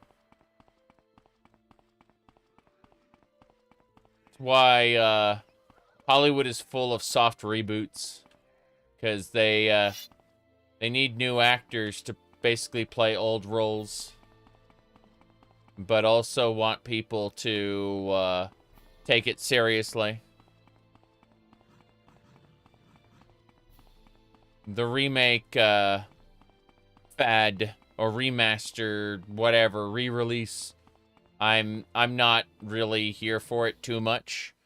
That all said, I'm going to be playing Dark Souls Remastered pretty soon. Because, Medkit, thanks for the 57 months. Because I haven't played Dark Souls since it was new. And I'd like to replay it. Especially now that Seamless Co-op is working for it. Yep. My first Elder Scrolls game was Elder Scrolls 1 The Arena, and I didn't like it very much.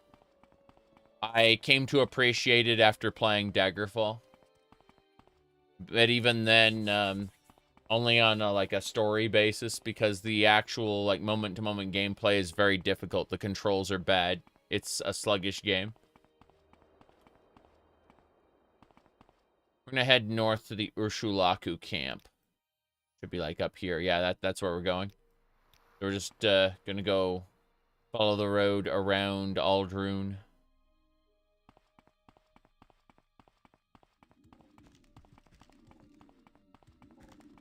Mm-hmm. My goodness. Can't wait to raid random islands on the Iliac Bay with your custom made ship. Yeah. You spelled made wrong. You spelled made, like... I'm just thinking now of a pirate ship, but with a lot of frills. A lot of frills. Alright. I mentioned earlier that, I mentioned earlier it's comforting to know that Tony Hawk has been made aware of one of my very, very niche interests. Yeah, Made Skater, signed by Tony Hawk. Yep.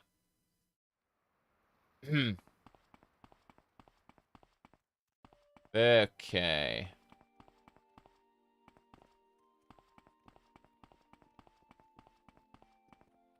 Yes, I'm just saying that, the way you spelled that is super relevant to one of my interests. LOL.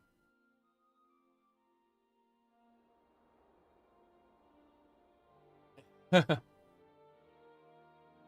me see here. What was the other meme? Thought I had another meme here, and it's not present. That's unfortunate. No. No, it is definitely not here. Oh, well.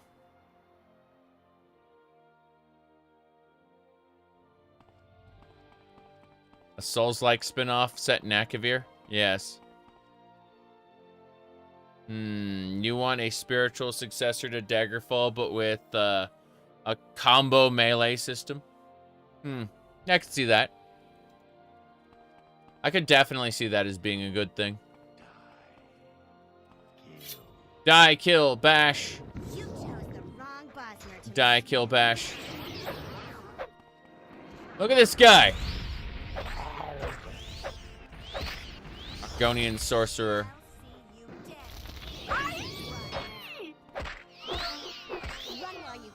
Oh, damn. My minion is dead. What a shame. Oh, well. Right. You want a set protagonist like Cyrus, the Red Guard? Yeah, I could see that.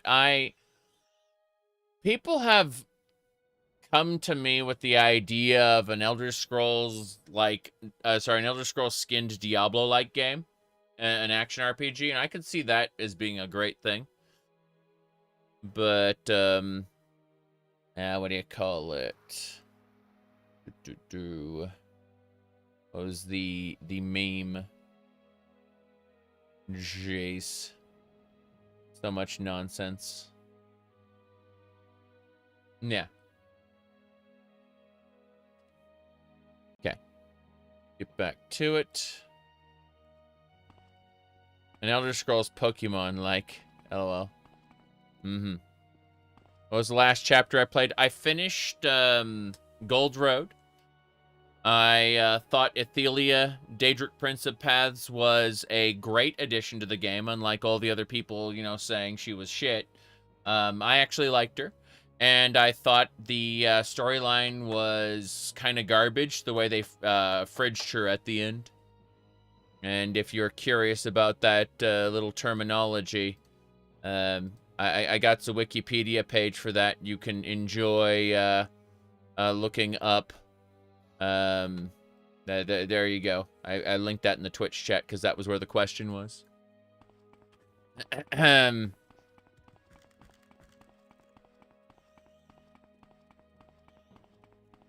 Let's get going. Around and around. Wait, that's to the south. Yeah, I need to continue up north. This time without murdering, without getting my followers murdered. There you go. I like the concept of high magic in the Elder Scrolls. I really do. I like the idea of the warp in the west. I just don't like how it was executed. Yep. I think that, conceptually speaking, we could have used more than a Torvisard. But, tis what it is. But as far as... Whoops. Oh, I gotta deal with these rats. But as far as, ESO's video or whatever, I didn't watch it. I don't care about dungeon packs or remastered zones. Those don't interest me even a bit. This is too easy.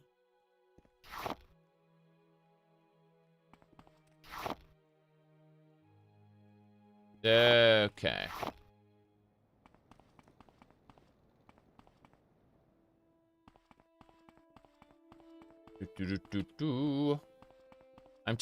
I finished all the content ESO had up to that point. And so I'm taking a break for the next few years.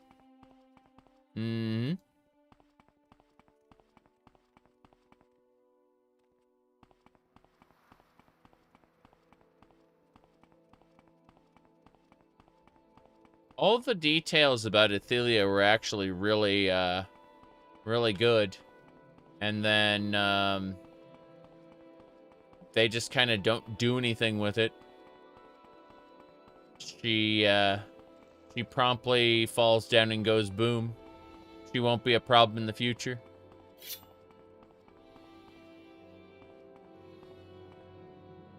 Here we go. They wrapped her up in the same story they introduced her in.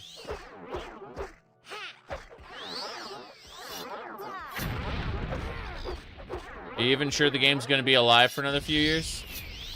I'm not going to let the game keep hold me hostage by saying it could die at any time. Savor what little you have. What little time you have with Elder Scrolls Online. I'm sorry, that attitude's not going to get me to come back. If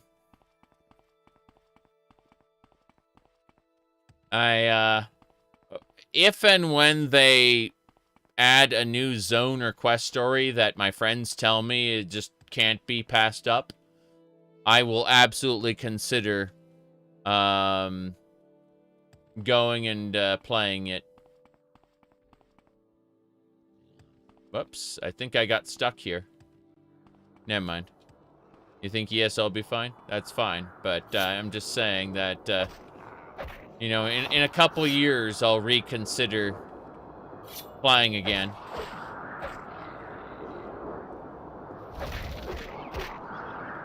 But for now, a dungeon pack is going to, I'm gonna miss it when it's gone, you say? But, I mean, I'm probably a lot older than most of the people playing ESO. I miss Asheron's Call and the original EverQuest. Even if you go back to like the 1999 private server, you're not going to get the old EverQuest, like the classic experience, because it's a solved game. Everyone knows what to do at this point. So there's like I miss vanilla World of Warcraft. You know, back, I'm not talking about WoW Classic, the re-release. I'm talking about when nobody knew what to expect, when everyone was just working with what they had and playing suboptimally because it was fun to do that, right? Geez, Cliffy races.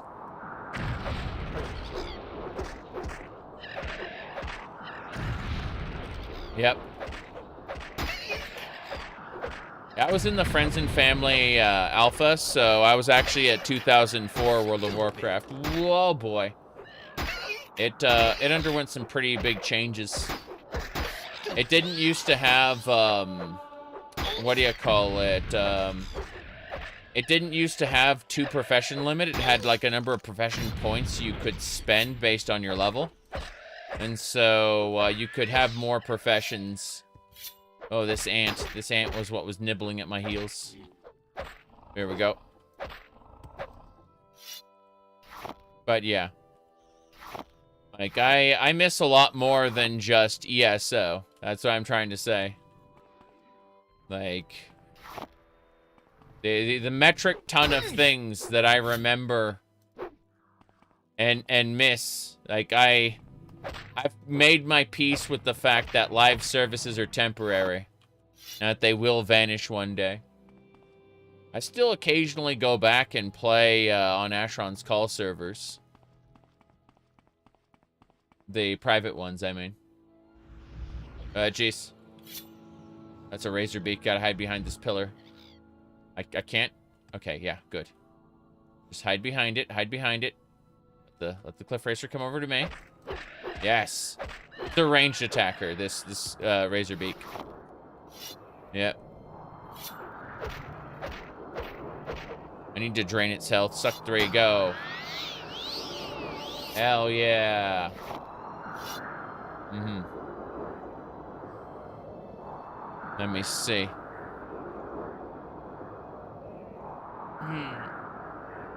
Still going. But yeah. I'd say my MMO of choice right now, I'm actually off of it until, what do you call it? Late May. And until late May is Final Fantasy 14. I plays the cat boy in that. Yes.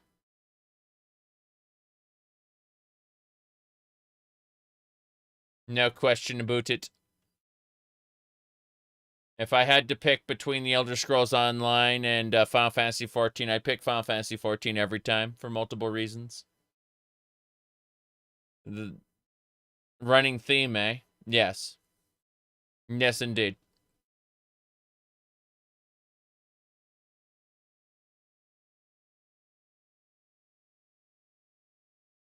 My goodness.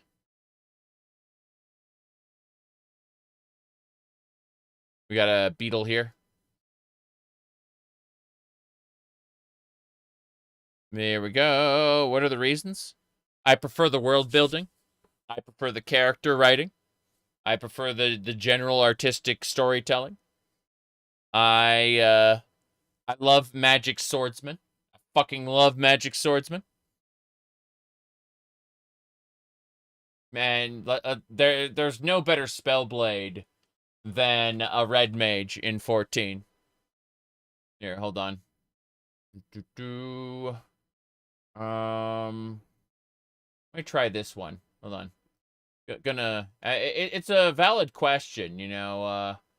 Let me go to the beginning of a dungeon and I can explain, like, I'm pretty sure I had example of gameplay there. My goodness. So this is from a trust dungeon. I don't have any audio on it right now, but you can see right here. This is what do you call it? A red mage. Red mage cast spells by attaching a soul crystal to the top of their rapier. Basically, they have a sword that they attach a soul crystal to make it into a magic staff. Then they use sword moves to create a combo. Then release the combo, the mana created by the combo as different spells. And so once those spells are done, they then go back to, you know, another round of hack and slash. See, it's a true spell blade in the sense that you kind of go back and forth between magic and what do you call it, swordsmanship, and the two of them work together as like a combo. Just saying. Like, I fucking love spellblades. Magic swordsman. It's my favorite archetype in fantasy.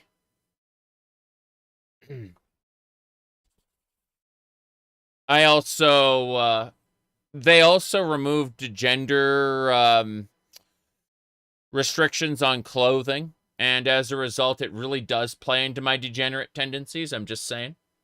Just saying. You can be every class in the game, which is great.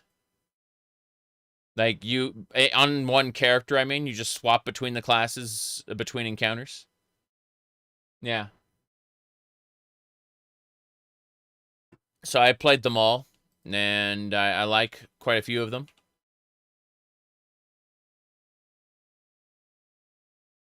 But yeah. Oops.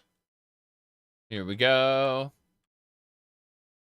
As far as 14 goes, since game audio is gone, yeah, we'll turn it back on in a second. It's loud. It's annoying, actually.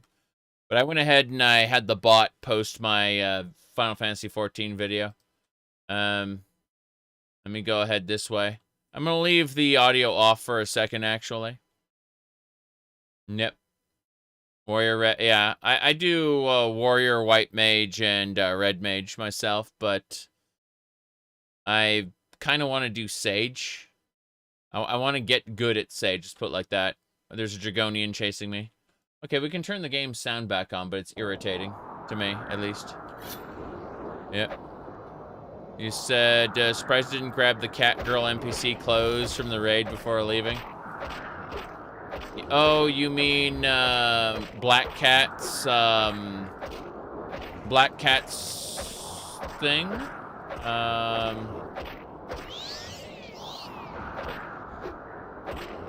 Yeah, her stuff came from the crafting though. And despite the fact I liked it, I suspect I'll when I come back to the game for realsies, I will do a I'll do a full glamour setup and actually go to the Eorzea collection, gather up some things, make some custom outfits. I'll probably do all of that when I'm back for the new Baja, because I'll be spending an inordinate amount of time in that game at that point. Speaking of, I'd like this storm to be gone, so let's go into the Mages Guild and go take a nap. There's a room for us here in the Mages Guild, over here.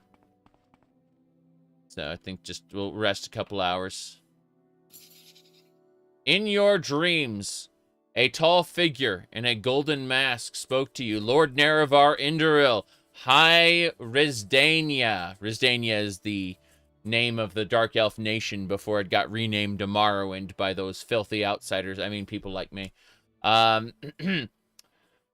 Let's see. Long forgotten, forged anew. 3 belied you, 3 betrayed you.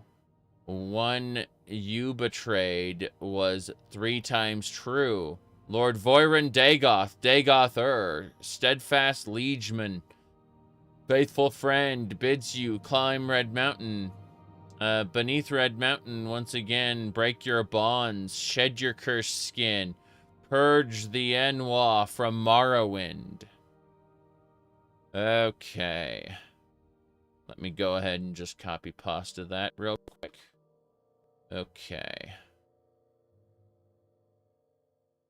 Good. Let me just really quick.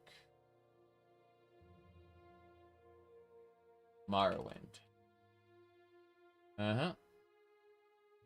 And then I need to do the same thing on the tweeters. Give me a second. I'm just reposting those. I'm just saying Morrowind. And then, good. Good. Where is it? It's right there. Okay, cool.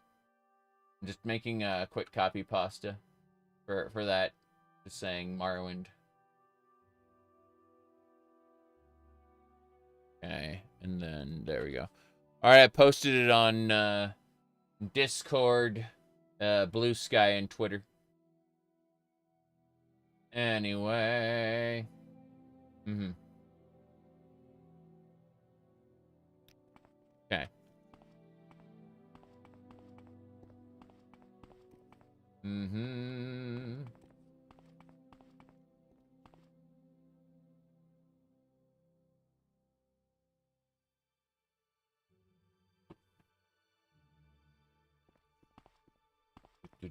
What are we doing? Yeah. Is the storm over? No. Yes, we're doing well. We just finished posting the Dagather dream we had. Okay. My agility's damaged. I need to go to the temple and get it cured. I'm gonna rest for another hour, and then I'm gonna go get my shenanigans cured. If I can, yeah. Probably infected by a disease at this point. Yeah. Witbane. I was supposed to collect supplies at in Moonmoth Fort, and I never did that. Yeah, I'm taking 52 points of agility from Witbane. That's unfortunate. That disease, I don't want it to progress, so I'm gonna go and go to the temple, get it cured. I get my temple stuff cured for free because I'm a curate. Alexia feet picks.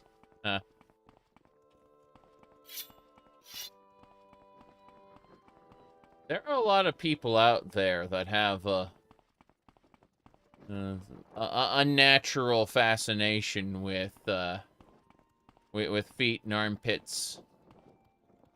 I don't hate them, but at the same time, they aren't exactly something that What's he doing here? You can't hear the game's music? Yeah, the game's music's turned way down.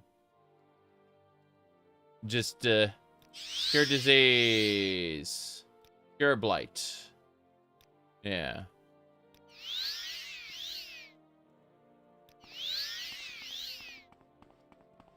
The hair gel? Yes.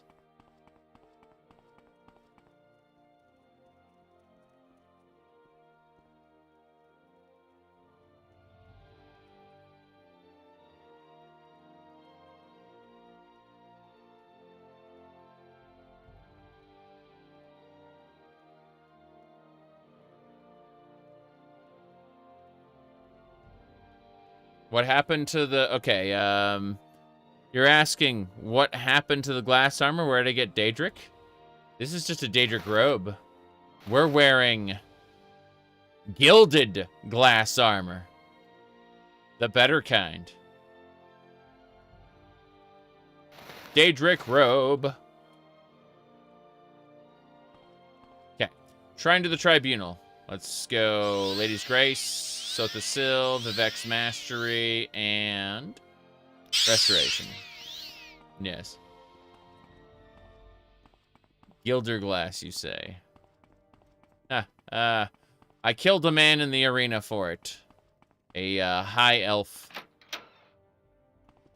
Okay, the storm is gone. My stats are back to normal. This is as it should be. We will continue now. We are heading to the Urshulaku camp to begin our trials of the Neverine. The Neverine was supposed to be immune to disease. We are not immune to disease. That is for sure. We have, we get diseases all the time. I think we're 50% 20% vulnerable to disease, yeah. And, 50% vulnerable to normal weapons, 50% vulnerable to magicka. We're just plain vulnerable. You said immune to Corpus disease? No. Corpus disease renders you immune to all other diseases, and that makes the prophecy true. By catching Corpus and then stripping ourselves of the negative effects of Corpus, we still have Corpus. This hasn't happened yet, mind you. But when you say immune to Corpus disease, what I'm talking about is by having Corpus, you actually gain the prophesied trait of immunity to all other diseases. That's how it works. Yeah, it's a loophole. Exactly. By being cured of your negative effects of Corpus, it's almost like you don't have the disease. Even though in theory you don't age anymore. And other things. Yep.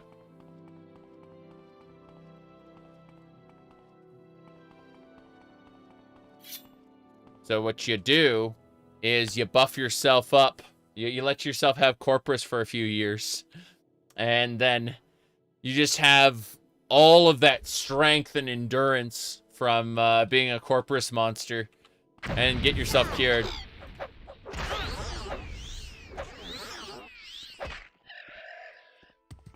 Kill the beasts.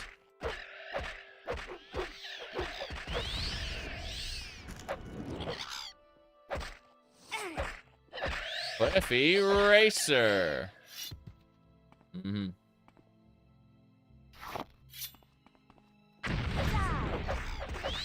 You said Kirkbride won't be involved with Elder Scrolls 6? That, yeah, I mean, yeah, he's working on other stuff.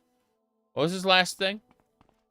What was his last game that he worked on? Immortals of Avram, was it? I think it was Immortals of Avram. But, alright. Now, Minecraft, he did work on Minecraft Story Mode, that's true. But, yeah, that was longer, that was a while ago.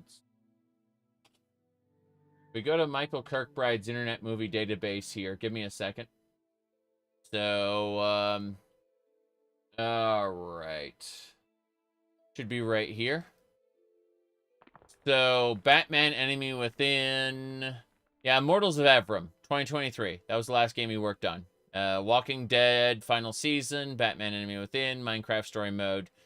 Yeah, that was the order of things. So, correct. He was contracted for Oblivion, and then they didn't even really contract him for Skyrim. They just kind of took, like, they basically paid him for his many-headed Talos. And that was it.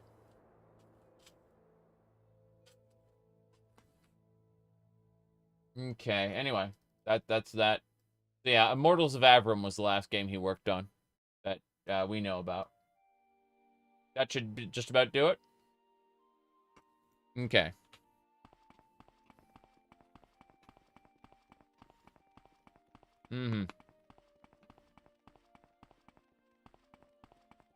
Immortals of Avram is such a bizarre game.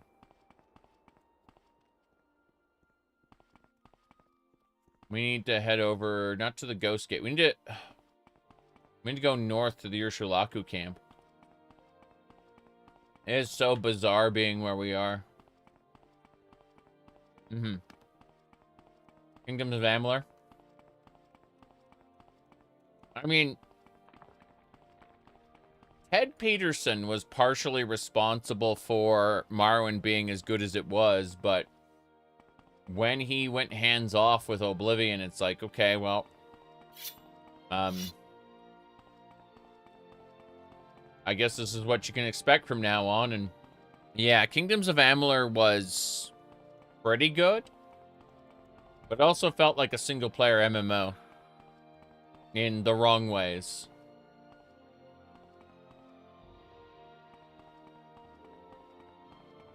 We gotta keep going north.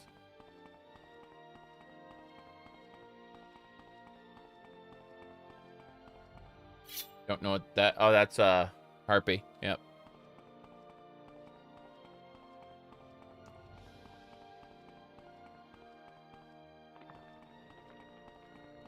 Yes, a lot of the early development was making an MMO, then a multiplayer game, then a single-player game.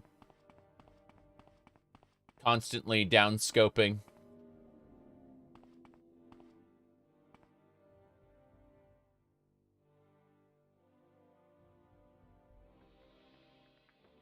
Alright. Gonna keep going north. We gotta get to the Urshulaku camp as soon as possible. Here we go. Was Morrowind supposed to be an MMO? No. Morrowind used an engine that has been used for other multiplayer games, but it was never going to be an MMO. Ken Ralston, an important figure. Ken Rolston kept the Morrowind grounded. He basically insisted that everything had to be representative of something in real life or an allegory for something. And while they did eventually break away from that in some aspects, he made sure everything in Morrowind felt really grounded. That was the real problem is after Morrowind got such a big reception, he kind of got a fat head, and I say that Ken Rolston's value to the Elder Scrolls is understated, but at the same time, less than he thinks it was.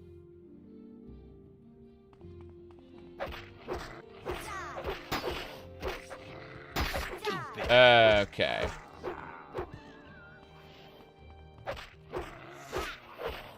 Bam. You want to try the Outer Worlds 2? I played the Outer Worlds 1 on release and liked it well enough, but I'm not really inspired to buy the Outer Worlds 2 on release at this point. Yep. Well, Cyrodiil, not Cyrodiil itself, but the Empire of Tamriel has always been modeled after Rome, but it was done so in different ways and didn't have the same parallels.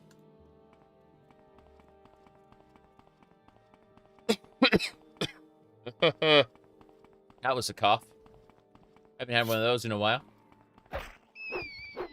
Okay.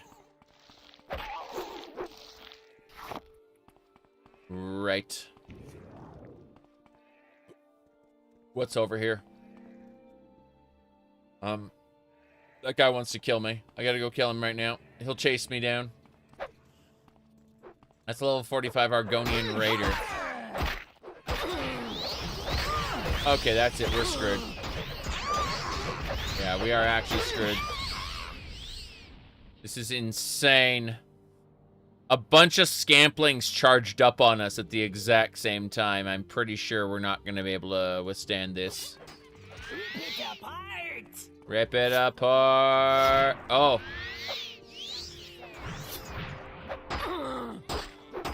Yeah, this isn't going to work. We're running off and aggroing a whole ton of other things. That ain't going to work. My goodness. Mm-hmm. Yep. We have to be careful. We have to be extra careful. There are a ton of enemies, and we're going to have to pull them one by one and just kind of clear this out normal-like. As you can see, my short blade's up to 109. My marksman's only 104. Here we go. We can just down these guys one by one. That would be best.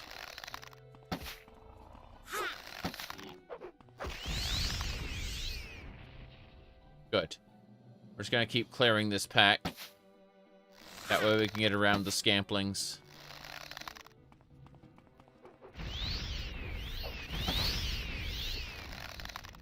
And you can see this Nyx Hound. Rogue as it is. Okay. Here we go. Mod list still the current one? Yes. I don't really change my mod lists mid-playthrough. That's why when people asked me, what about the newest Project Tamriel? Like, I don't know, I know about it, but I won't be playing it until my next Morrowind run.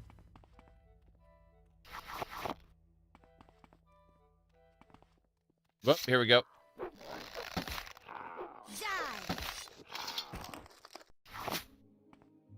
Okay. Clearer now. Gonna repair everything really quick. My weapons are damaged as they are. Yeah, actually, wait an hour. And then repair everything.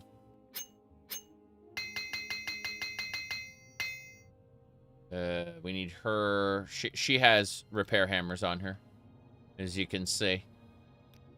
So we'll just take 2 of those. No problem. Yes. That's the idea. All right. Repair. Cool. Everything is fixed up. This should be fine.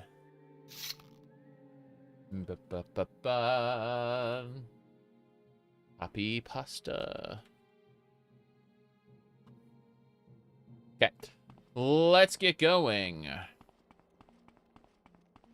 Copy pasta. Onwards and sideways.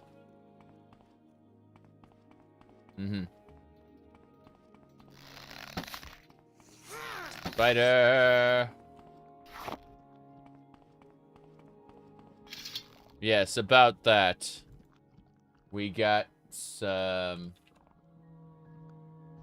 Let me pull it up.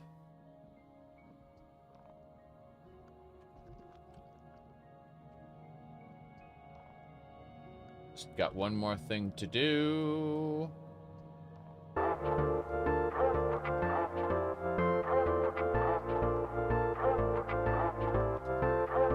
A sec.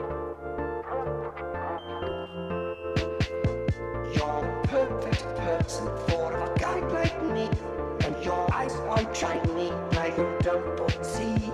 I wish you could be mine for eternity.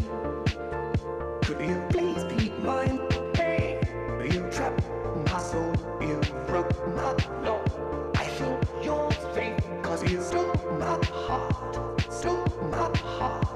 trap my soul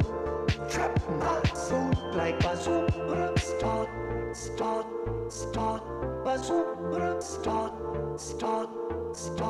cause you're my star, a superstar, cause you're my star, a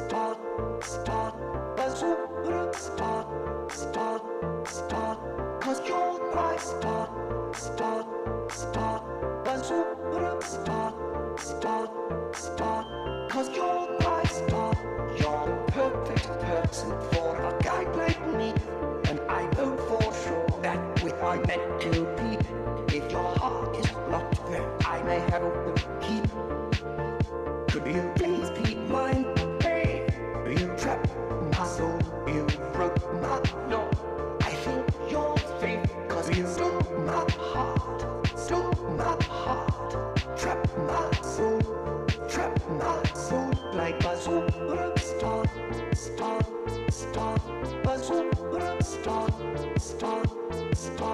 cause you're my star, a superstar,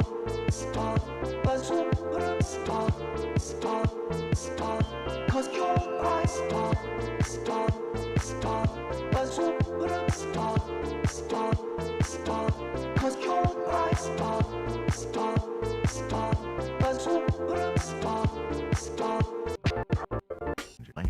Not Lads and lasses,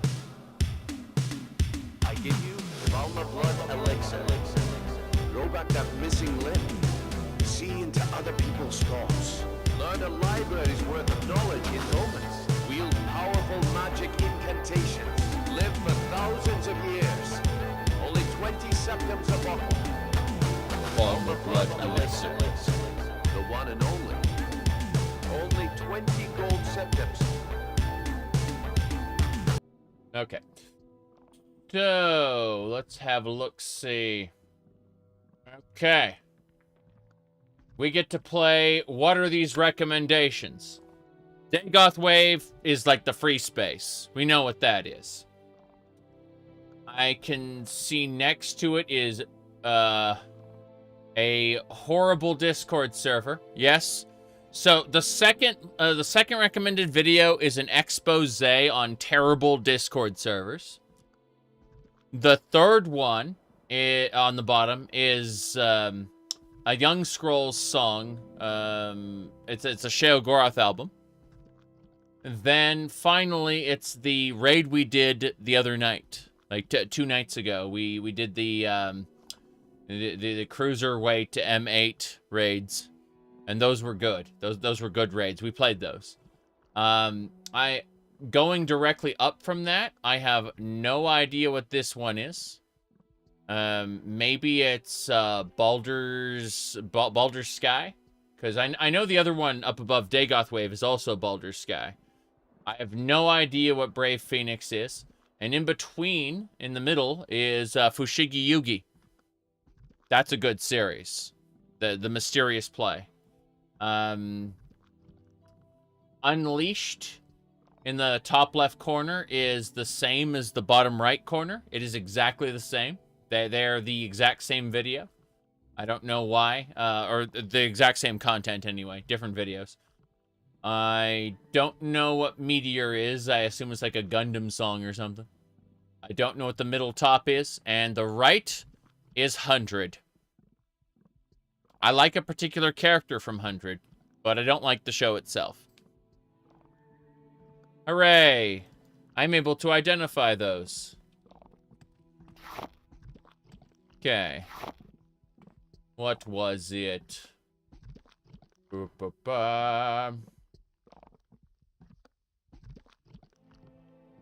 Glob, glob, glob.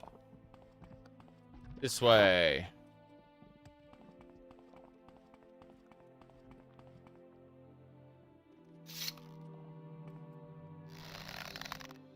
Cliff Racer. Fight, coward. It is dead. Be wary of the Cliff Racer. Balm Blood Elixir. Behind us. Angry cat. I'll see you dead. Why did the angry cat do it? You could have lived if you just, you know. Oh, jeez. Cliff Racers. They have magic. See, they're called Greater Cliff Racers. We gave them powers. Oops. My bad. Gamers have to have flying enemies like Cliff Racers. Hey, at least they're not the enemies from Skedis in Burning Crusade that would pick you up, toss you, drop you.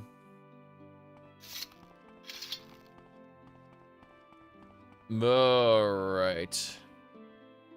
Morrowind looks, yeah, without the fog, it's true. I mean, you can literally just go over to detail level and say, instead of 1.1, we could bring up to, like, over here, and then hit OK. There you go, 3.0. It's a little weird looking there, but hey, whatever. You can see in the distance. I kind of prefer the fog. But, yeah, there you go. That's what it looks like with the detail level put up to 3. Anyway.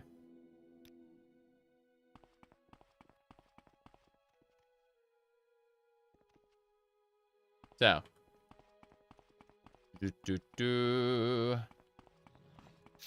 Oh, jeez. Here come the elites. This is the elite pen. We must face the eternal flood of the elites.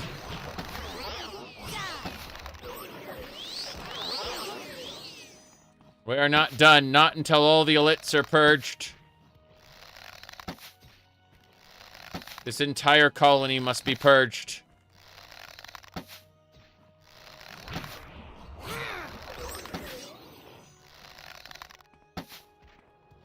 Not just the men, but the women and the children.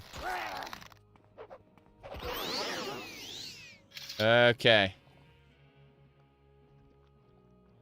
This is fine.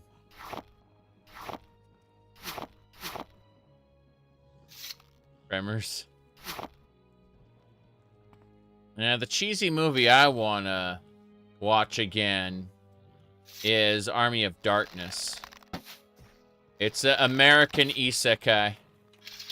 Bruce Campbell is transported to a medieval world with his shotgun and his car. Yeah.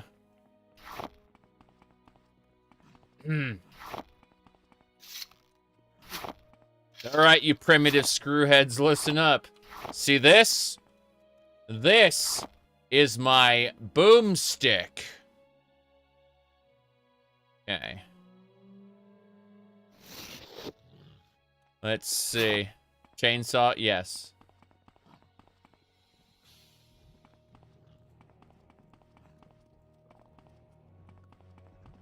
The double barrel Remington. Shop smart. Shop S-smart.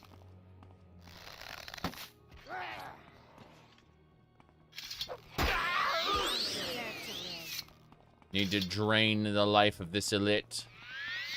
Kagouti? It's not an elite, it's a Kagouti. It's fine.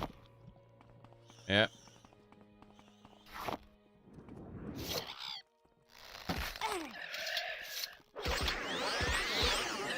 Got it. It's dead. Racer plumes are mine. As we fight our way through this land. Treacherous and abominable.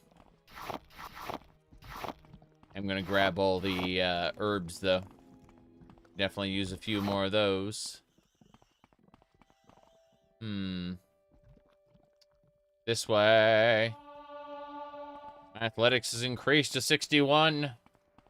Need more athletics. I believe. What else?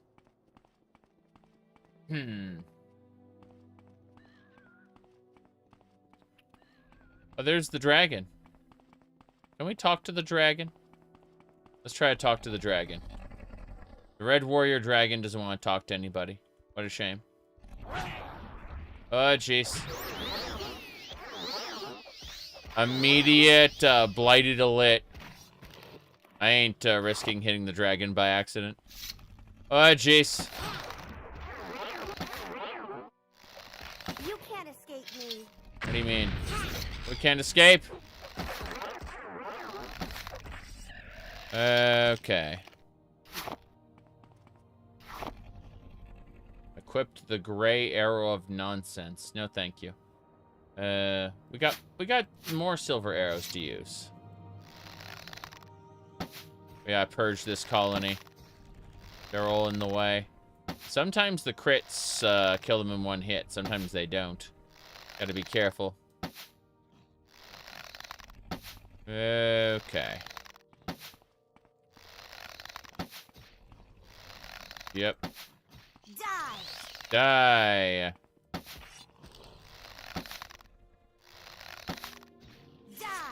Die. Welcome to die. Okay. A lot of elite, mate. And hides and things. Hello, hello.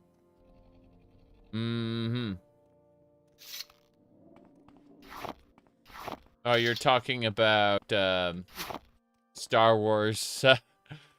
Yeah. The prequels were unfortunate in the sense that the actors didn't really get good direction. They were not given good direction for their scenes. So any good acting that fell through the cracks was a result of the actors surpassing their conditions.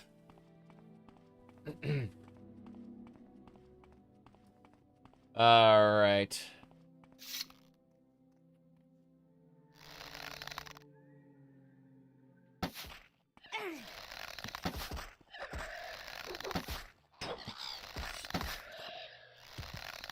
Stutters are in the game itself and completely normal, considering the packs of enemies have been multiplied by a factor of 6 for every normal enemy. And they've been randomized. And there's ground cover. And there's a bunch of other stuff going on. Oh, and they also all have spells. They all have their own skill databases. So, their enhanced AI will tell them to use spells when appropriate. Like that Cliffhanger just healed itself, see?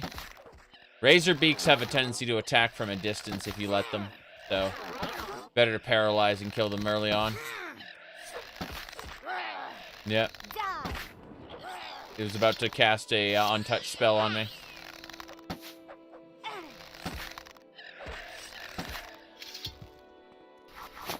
game really isn't designed for multiple NPCs fighting other multiple NPCs. The fact that it works at all is spectacular to me.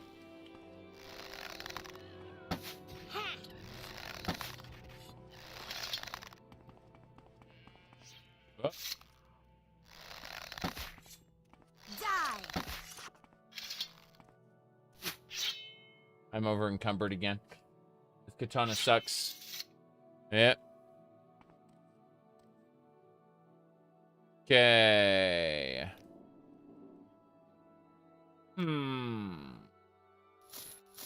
Oh no. No orcish boots for you. She unequips the dress for the orcish boots. I'm like, no. Okay. There we go. That's better. What else? There's always more. I have to look at miscellaneous junk.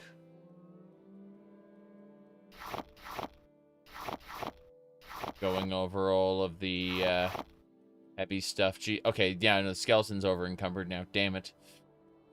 The only thing I can do is take this hammer and try to repair my stuff with it. But seriously. Still massively over encumbered. This isn't gonna work. Get out, Orcish Spear. No, I ain't gonna do it either. Fair enough. Those boots just aren't gonna... Wait, can it run? Yes, it can run. Can't give it even one more item. That's unfortunate. Oh, well. I'd like to get to the Urshulaku camp, but I think we're going to have to go over to Molag Mar first. Molag Mar, sorry. Aldvolothi. Cool. We got to go sell our things at Cool. Worst case scenario, I'll just drop a bunch of stuff on the spot, but you can see all those, like that pack of cliff racers there. There's a cliff racer. Okay, that's just a mature Razorbeak. It's not... Mature Razorbeaks will go in for a melee and then paralyze me. See? See what I mean? Yeah, the mature Razorbeak goes in for close combat. Okay.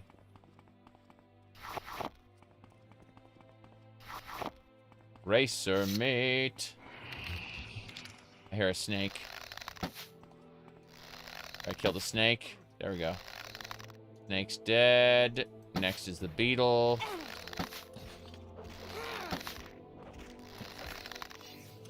Wow. A spider tried to jump them. That's why we have companions. It could have been very bad. Okay. Let me check this really quick. Mm-hmm.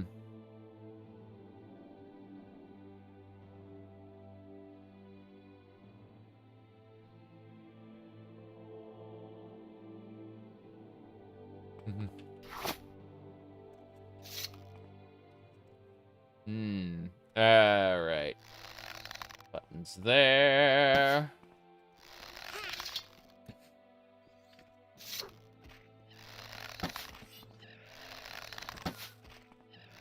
Moving along. At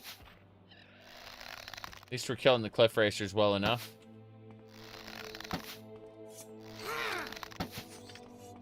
Good. That is working. More silver bolts. We can get out of here now.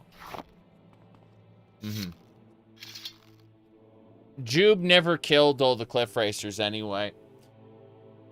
He's either a liar or he was mistaken.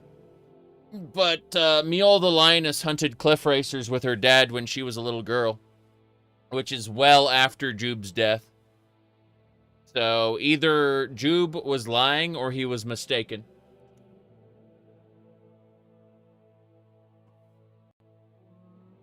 Well, actually, I only killed the ones on Vvardenfell. Bitch, cliff racers can fly. They can cross that middle ocean without any problems. They do not care for your artificial restrictions.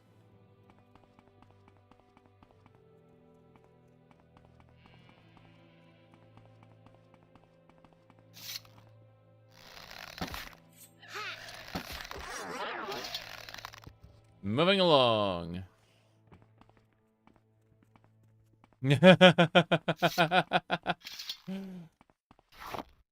Okay.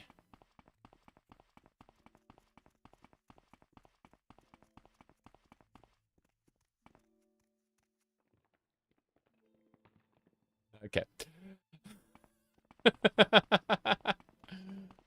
We're heading straight through. Whoa. Stupid. Oh. Little did they know that the Cliff Racers were actually bio-warfare sent by the Akaviri.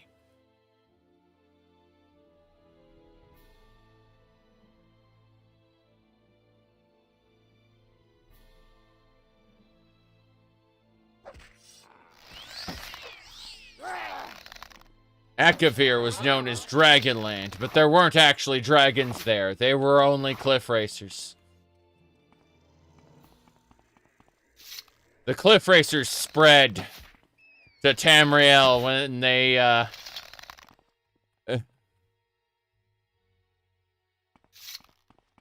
the Cliff Racers would weaken the local population.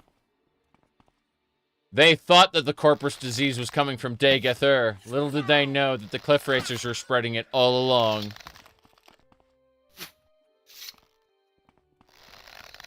Whoa. I'm lying, you know that, right? I'm bullshitting.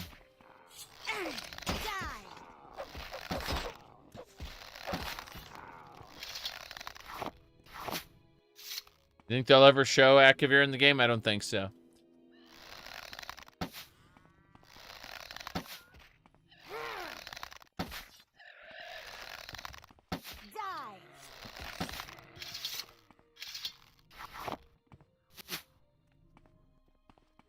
There we go. I think that in the event that Todd Howard runs out of... not Todd Howard. Todd Howard leaves the company, and Microsoft says, we need more money. And so they hire a new studio, a completely brand new studio to do Elder Scrolls stuff. Then we might see Akavir and be disappointed by it. Maybe Elder Scrolls 6 flops and they still want to use the Elder Scrolls IP, but they give it to a new studio. In that event, that they come to that specific conclusion, then you might see Akavir. There is a possibility that if Elder Scrolls 6 flops and they still want to use the Elder Scrolls IP, they will come to the conclusion that there's nothing wrong with the Elder Scrolls. It's modern Bethesda that's bad. In which case they would, on the down low, lay everybody off, but keep the studio name, Bethesda Game Studios, right? And so everyone would be like, oh boy, what's Bethesda doing? Little do they know it's a new Microsoft studio inside, like, wearing the skin of Bethesda, right? They've done that before. They've kind of continued IPs with a new studio, pretending like it was the old studio. Mm-hmm.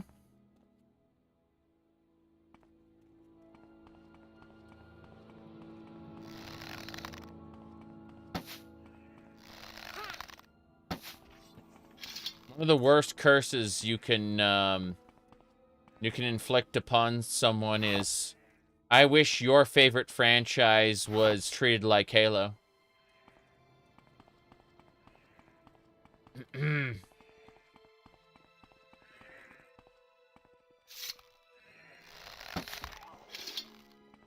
Okay, let me see here. What do we got?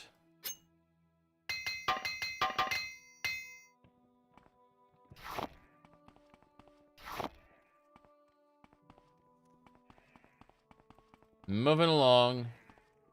Going this way.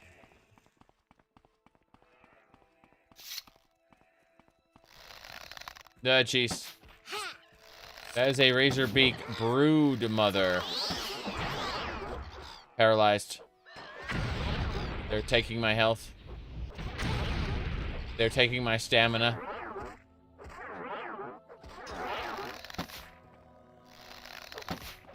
You know what's really funny? I will see people responding to the $90 game meme, and they will show a bunch of games that are in the $80 to $90 range. And they'll be like, see, games used to be this price. Little did they know that if they, like, that's only half of the actual article. The full advertising page had games that were like $15, $20, and $30.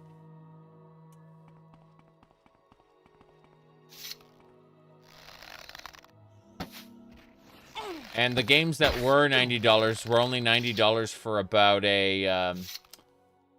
for a couple months. Yep.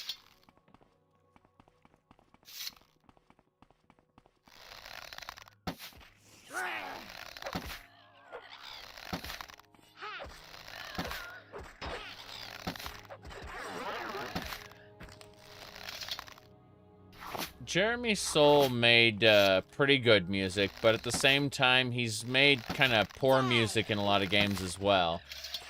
I'd say he's at about 50-50 with his good soundtrack to mediocre/boring soundtrack ratio. If you step outside the Elder Scrolls for a moment and just look at like everything he's worked on, he's just as likely to do a mid soundtrack as he is to do a good one.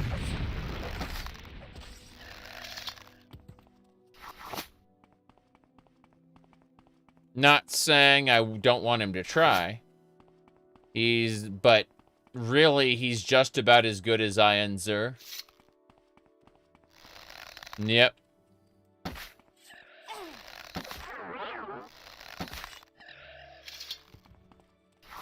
Okay.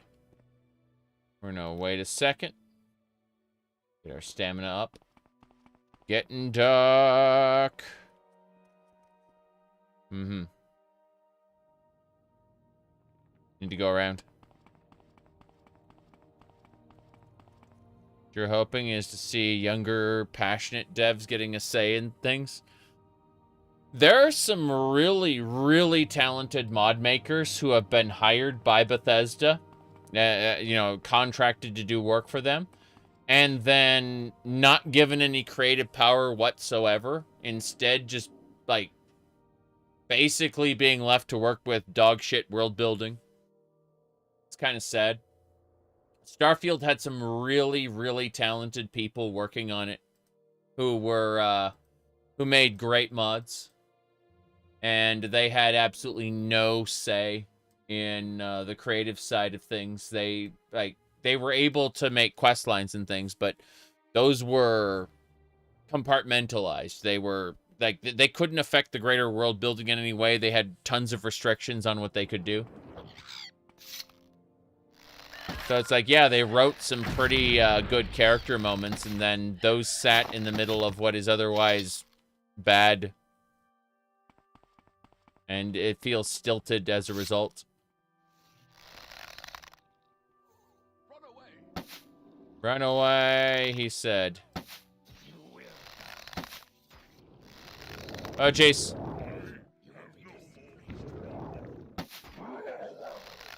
That's a high elf champion. Happening.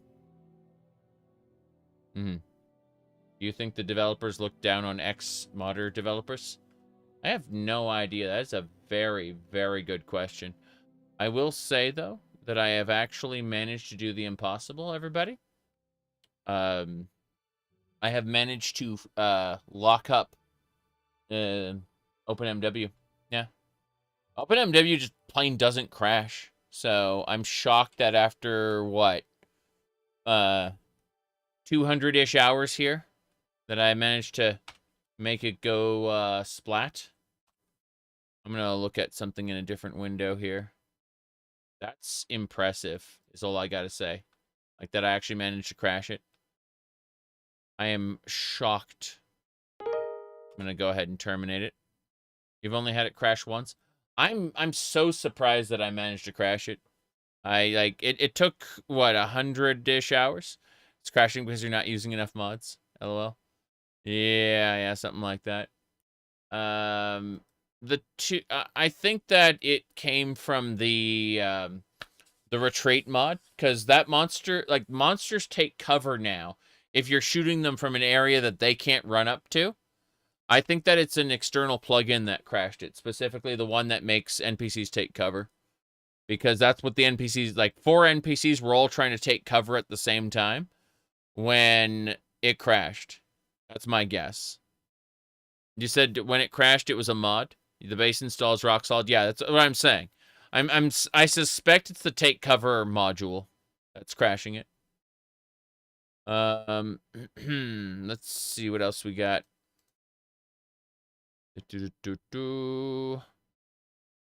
Okay. Gonna hit I'm reloading the game. Yep. Oops. Skip. There we go. Cool. Launching the game. Perfect. Okay.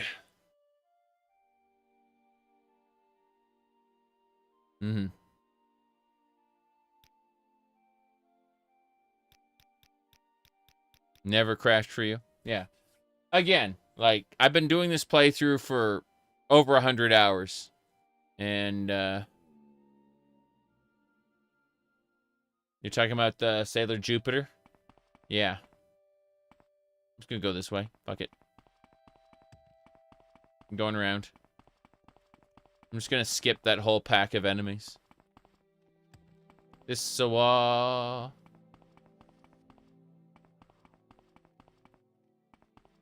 Yay. Just gonna keep running. Don't stop. Never ever stop. Rat. Don't stop.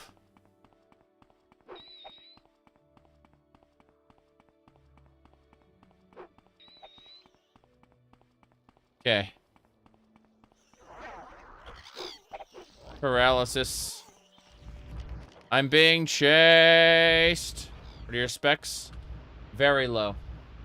I mean, the graphics card's good. I'm using a 4070 Ti, but as far as like the processor goes, if I want a better processor, I have to actually replace the motherboard, and I'm too lazy to do that.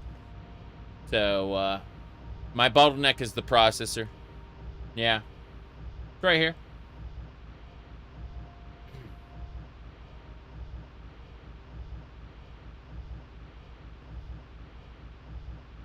Now then.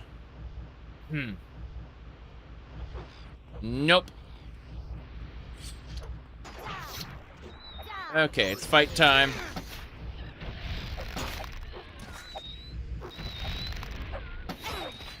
Damn.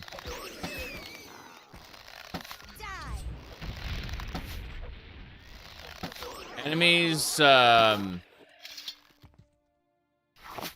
enemies don't take cover in open MW. They just run in the opposite direction in the event that, like, they can't reach you. They just move away. They don't take cover. They'll just kind of path away.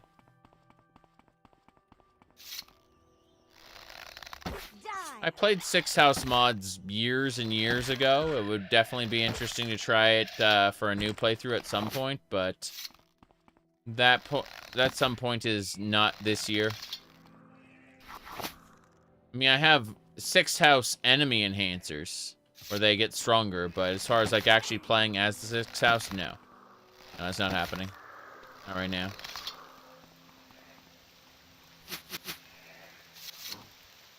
I'm getting out of here. Going this way. Jeez. Slaughterfish!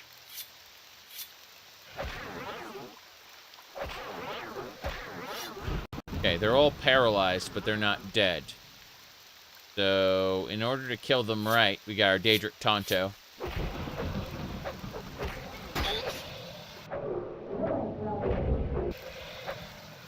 Wow. Reldil's fighting something. She's fighting more slaughterfish. Got it. And a killer netch. What else is she killing? Be careful. That's right. Okay. Let's get out of here. We're heading over to Cool. By way of probably every slaughterfish in the region. Damn, there's some cephalopods over there too. Who's swiping? That was a little baby slaughterfish. How silly. We're getting to Cool. That's where we're going. Oh, we got an enemy to fight along the way. Multiple enemies to fight along the way. Jeez. Okay, here we go. Here they are. Even if I have water walking, my companions don't, and that will be a problem. I have to be responsible for not only myself, but my companions. If I water walk and they don't know what to do, that's an issue. That's a level 50 priest. He's got like lightning barriers and stuff. He's trying to run away. He had a full set of glass underneath that. They tamed mud crabs. We must fight the mud crabs to the end. You can't escape me.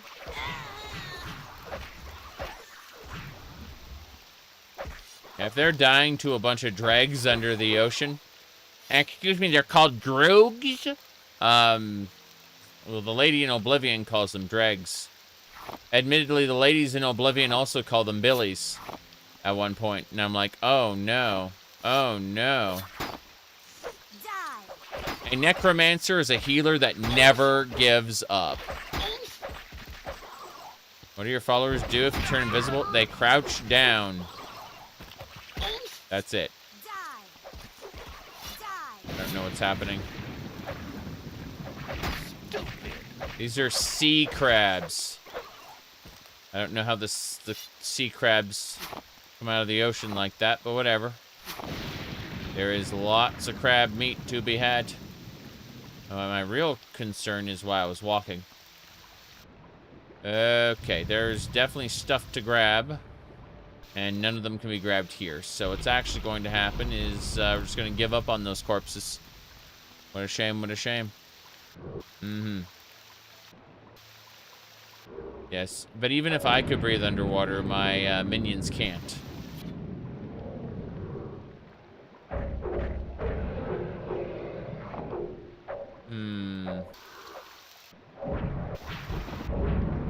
Good, that dreg is quite dead. Let's keep going. We're almost to Cool. Our goal is to get to Cool, and then eventually we'll head over to Urshulaku by way of the land. But that's something different. There's other fancy water shaders and stuff that I'm not using. You can actually reflect all if you want. Stupid. Blighted Nick sound. We gotta chill out here for a second. Yeah, we just gotta chill out for like 3 hours. Regenerate. What else I got? No disease is good. Okay, we're set. Let's get to Cool. It looks nice, actually. Yeah, but what I'm saying is, like, you got, options, video, water.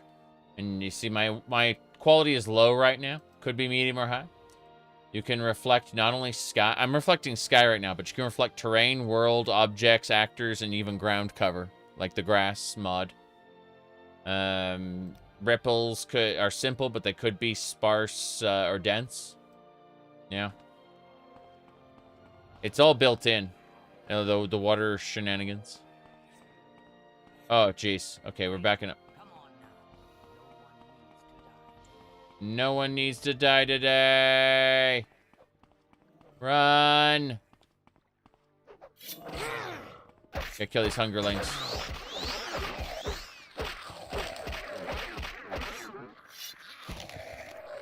Okay.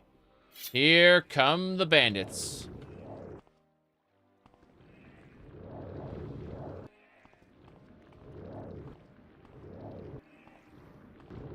They're trying to cast Burden on me so that they can then kick my ass otherwise. See? They just casted Burden. How long does the Burden last? Doesn't matter. We're going to use our bow. Use our Dwarven Elitist Crossbow.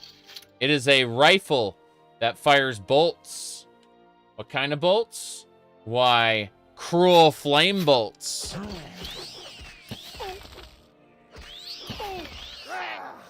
That's right.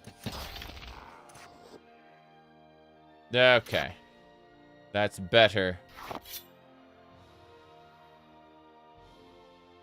It looks like a gun, but it's actually a crossbow. Okay. Let's drop some stuff here. We got way too much. Way too much junk. Let's see. It's literally the alchemy ingredients that are weighing heavy on me. Gonna kill me. What else? It's the bows. That's better. So much better. Okay. That junk is dropped. Uh-huh. It looks like a sniper rifle, but it's actually a crossbow. It is powered by Dwarven Steam Engineering. Yep.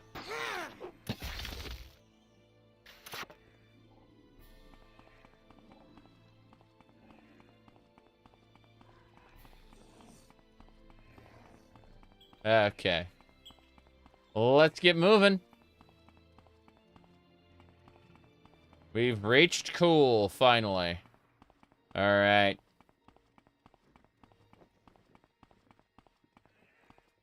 Here in cool, we'll have access to some traders and some other things. And we'll definitely be taking advantage of those next time. For now, I gotta take off. Thank y'all for watching. I gotta go get dinner.